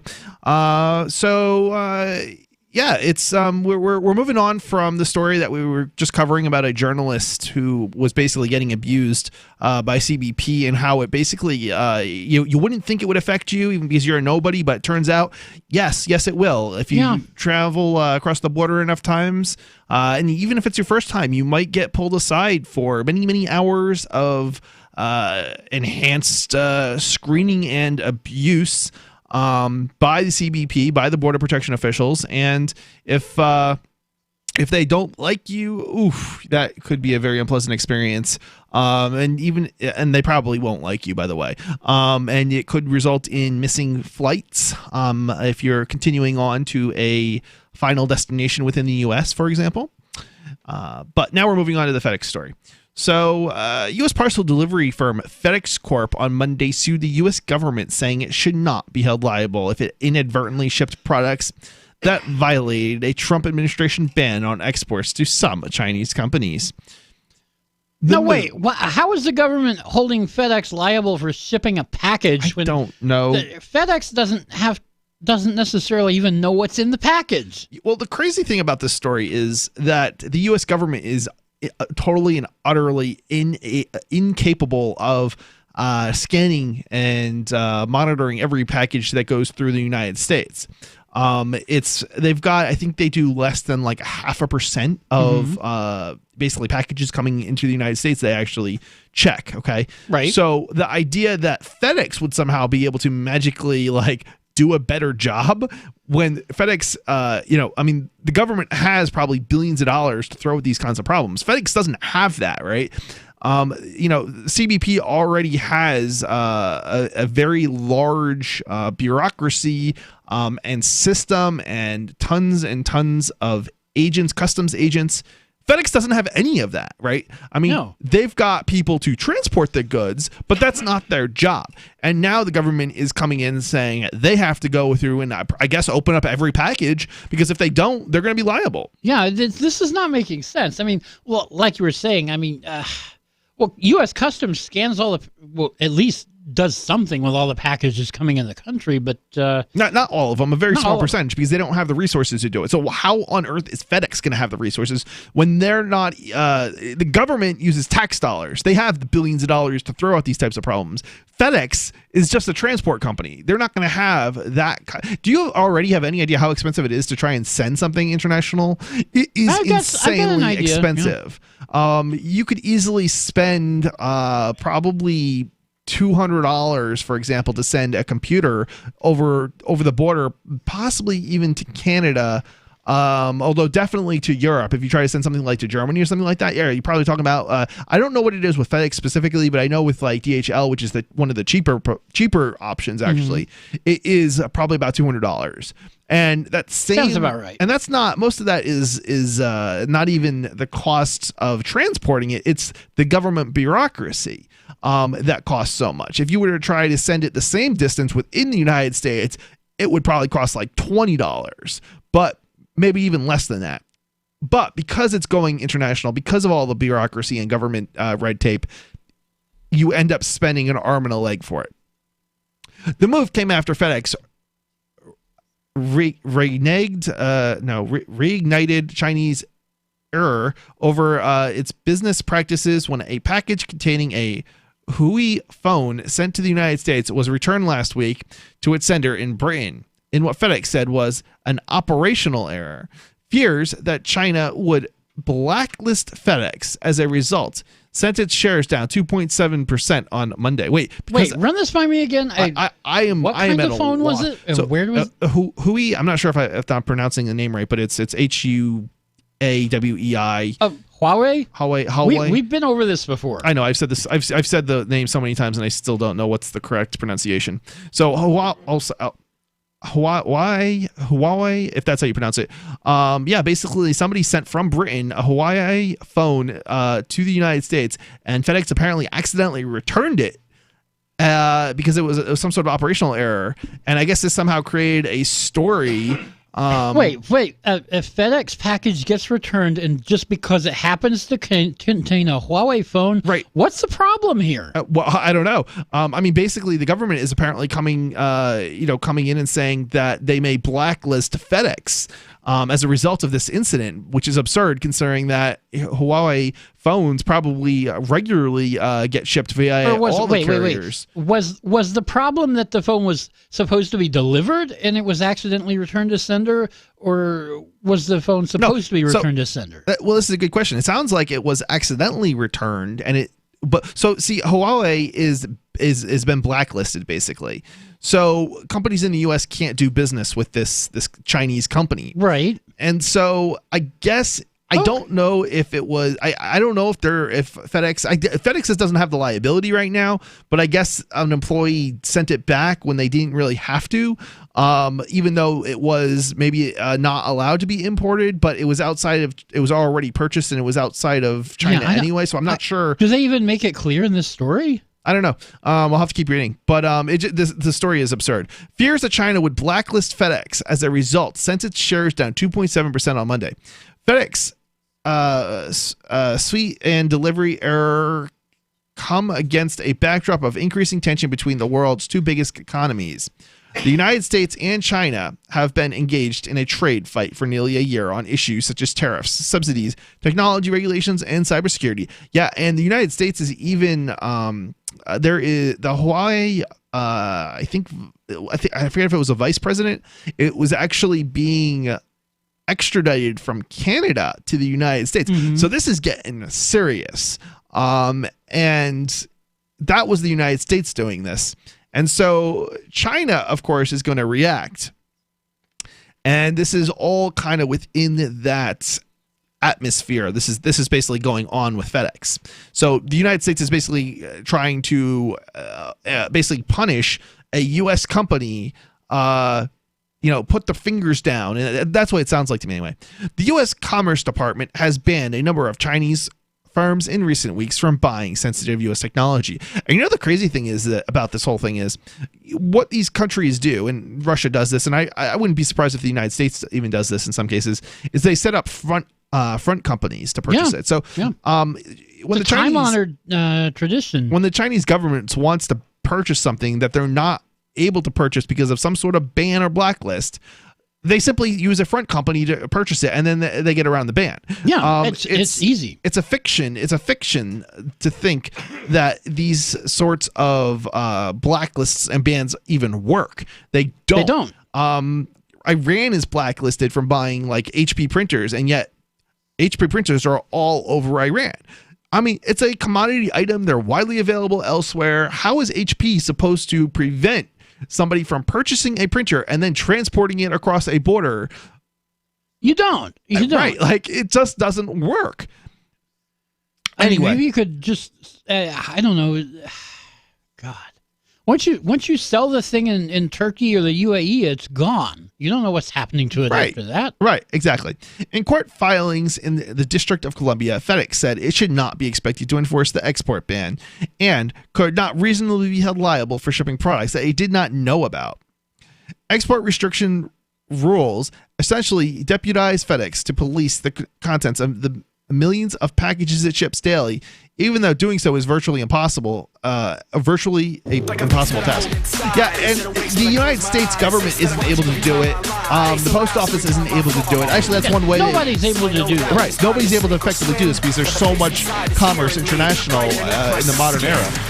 Give us a call, 603-283-6160. Again, that's 603-283-6160. You've been listening to The Call of Freedom. Stay tuned, and you can join our conversation. Just give us a call. Cell 411 is a free app for Android and iOS that replaces government-controlled 911.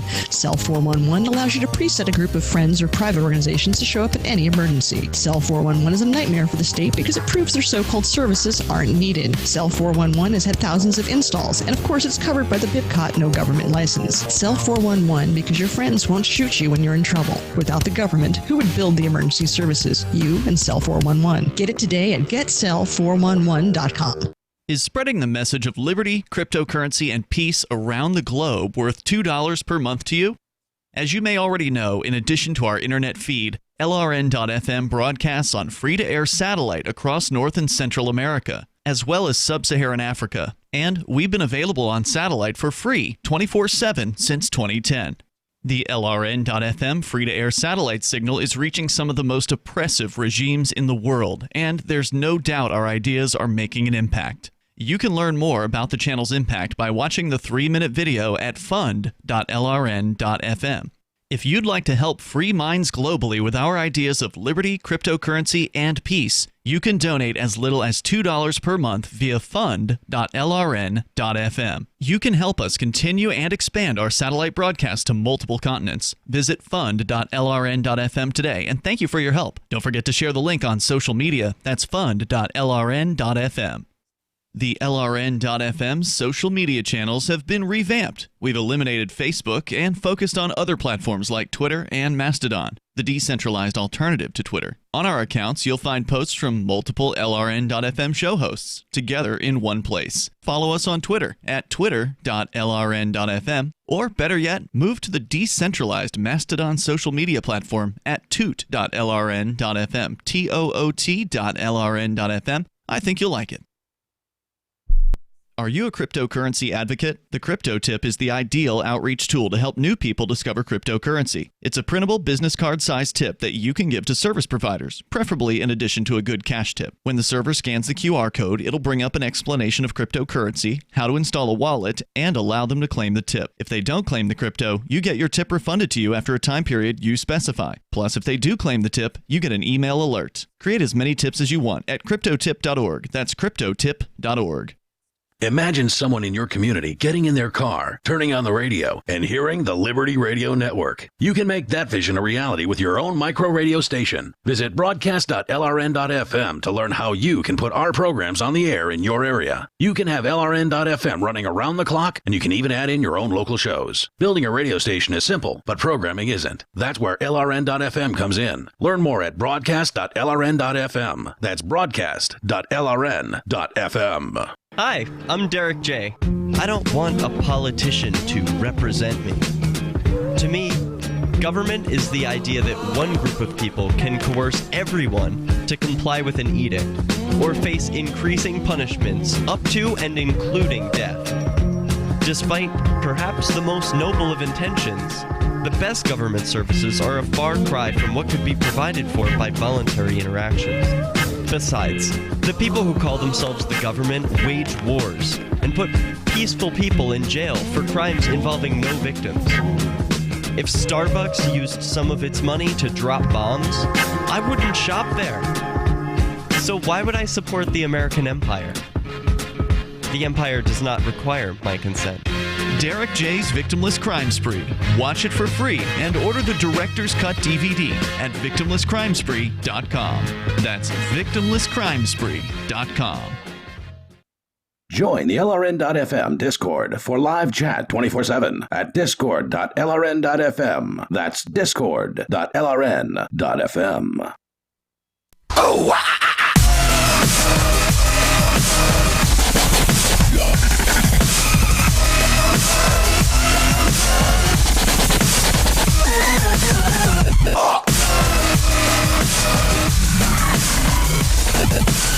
You are listening to The Call to Freedom with Chris and Michael. So we've just been started a new story about FedEx, and apparently they're getting pressured into an unworkable situation where the government is saying we're going to hold you liable if you don't catch shipments that aren't allowed to occur, basically going outside the United States. A U.S. Commerce Department spokesman responded that we have not yet reviewed the complaint, but nevertheless look forward to defending Commerce's role in protecting U.S. national security. I really want to know how this is supposed to protect U.S. national security. This isn't about U.S. seriously. national. This is about U.S. national embarrassment. Yeah, maybe. I mean, maybe you could say political interests, protecting U.S. political interests or something like that. But even that is kind of misleading because, I mean, it's not my interest to keep Huawei out of the United States. It might be, it might be in the government's interest or somebody's interest, but it's not my interest. Yeah, when they say national security, what that actually means is the ability of the government to continue existing. Yeah, something along those lines. Chinese telecoms company Huawei Technology Company in May was added to the U.S.'s entity list of people and companies the government said posed a risk to the United States, essentially barring it from buying U.S. technology upon which it was heavily reliant. China is also drawing up its own unreliable entities list of foreign firms, groups, and individuals. Yeah, it's. I mean, what did they think was going to happen? I understand within some contexts that the U.S. government may not want to acquire products from companies and similar that are manufactured in China. But what I don't understand is the ban on the technology from other private entities purchasing such technologies from Chinese companies, and yet that's what they're doing here. So. It's quite disturbing. I certainly don't necessarily think that it may be a bad idea for like companies like telecom companies to be doing it as well. But at the same time, you kind of have to keep things in perspective. It's basically we're talking about one state being able to spy on you versus another state being able to spy on you. It's either way it's happening. And it's not going to change it. The only way to change it is to entirely change how cellular phones work. Every cellular phone is a tracking device. You wouldn't be able to receive communications without it, because if the phones were designed differently, such that it didn't know where you were, it would basically have to send a signal out everywhere that you might be, and that's just not realistic. Plus, how do you then send back your voice to basically the other person who's listening, who you're communicating with over the cellular network? You wouldn't be able to do that. You'd only be able to, it'd be a one-way communication basically. And so cell phones, they are tracking devices. That's what they are. And there's really, I don't know, there might be some ways to get away from them being able to track you at all times. But ultimately, when you are actually making a phone call or receiving a phone call to somebody and you pick up, at least, it has to know where you are. There's just no other real way of doing that. I mean, maybe with a satellite phone, you might be able to do something a little bit differently. But even then, I would imagine they can still track you, because they can find a sat phone. They have done drone strikes on people based on where their sat phones are. Right, exactly. I mean, all they would need is three satellites, and then they can triangulate still, right? There's nothing stopping that. So yeah, I mean, operational error. Last month, China said it would launch an investigation after two parcels sent via FedEx destined for Hawaii's address in Asia were delivered to the United States. Oh, wait, so these packages weren't even supposed to be coming to the U.S.? Last month, China said it would launch an investigation after two parcels sent via FedEx destined for Hawaii's address in Asia were diverted to the United States. Yeah, I guess, well, it was from Britain, so I guess it was supposed to go from Britain to China and it got diverted to the United States and then sent back to Britain. That's what it sounds like to me. FedEx said the packages were misrouted in error. But I guess the United States is saying because FedEx is a U.S. company, they are going to hold FedEx liable for dealing with or doing business with Hawaii. Liable for sending Huawei a package? Seemingly, yeah, or being used to transport a package. This is ridiculous. It is absolutely insane. In the latest incident, technology news outlet PC Mag here said that that its writer in Britain had attempted to send a Huawei P30 handset to a colleague in the United States. Wow, this story is getting very confusing because it's saying now that they were trying to send from Britain to the United States, but in the earlier sentence it said, this sounds contradictory to me. Yeah, this is not making any sense. FedEx returned the phone and told the sender that it could not deliver the package because of a U.S. government issue with Huawei and the Chinese government, PC Mag reported. Are they talking about two different packages or something? That could be. I don't know, because is terribly confusing. It says sent via FedEx destined for Hawaii's address in Asia, but then in the second paragraph, it definitely says the United States, from Britain to the United States. I don't know. FedEx responded by saying publicly that it would deliver all products made by Hawaii to addresses other than those of Hawaii and affiliates placed on U.S. national security blacklist. Okay, I mean, I think that, I mean, I kind of get what they're trying to do based on this, I think, but what they're actually saying is kind of not quite right. So they must have made an error somewhere in this writing, I think. FedEx's rival, United Parcel Service Incorporated, also confirmed it would not ship to Hawaii addresses on the entity list, but had no general ban on Hawaii products. Okay, so you have no way to know whether there's a Huawei phone in the package in the first place. Yeah, I would think so too, unless you wrote it in the description. Well, the customs declaration is just going to say smartphone or mobile phone or something like that. It's not going to be branded. There's basically different categories. Right. So the actual manufacturer isn't probably going to be listed unless you list it.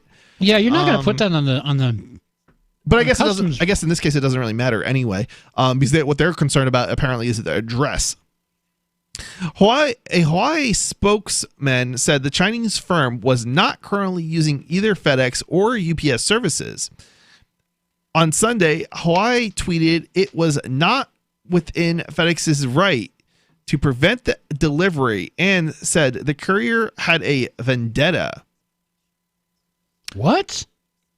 It said, on Sunday, Hawaii tweeted it was not within FedEx's right to prevent the delivery and said that courier had a vendetta. Okay. China's foreign ministry asked for a full explanation. Neither China's Commerce Ministry nor FedEx responded to Reuters' request for comment on the likelihood of FedEx being used or being added to the blacklist. State news agencies Xinhua, previously, I'm not sure how to pronounce that. I know I'm pronouncing that wrong though. Previously said the investigation into FedEx misrouting Hawaii packages should not be regarded as retaliation. What? Not regarded as retaliation? So I mean, I guess there was a mistake here somewhere in the routing and something, and I don't know, they're being targeted. I don't know, it's very confusing. Being in the crosshairs of the Chinese government is a tremendous headwind and risk for FedEx, said Trip Miller, managing partner of Memphis-based Goline Capital Partners, which holds a FedEx position valued at roughly $7 million. This is the most confusing article I have ever written or read, I think. So yeah, I mean, I don't know. I guess something about the FedEx is suing U.S. I mean, this is the title. FedEx sues U.S. government over impossible task of policing exports to China. Yeah, but I've hardly understood a single paragraph of this. Yeah. Who wrote this? I don't know. Let's see here. They do have a name. So it looks like it might have been a Chinese, possibly a Chinese writer. This is going all over the place. Sijia Jiang. Okay. Or Ying? I don't know. Maybe there's a translation problem of some kind, but yeah. I don't know. Yeah. We're out of time. Is that the end of the show? It is. We are at the end of the show. Listen in tomorrow. This is The Call to Freedom. Free Talk Live is coming up next. It is.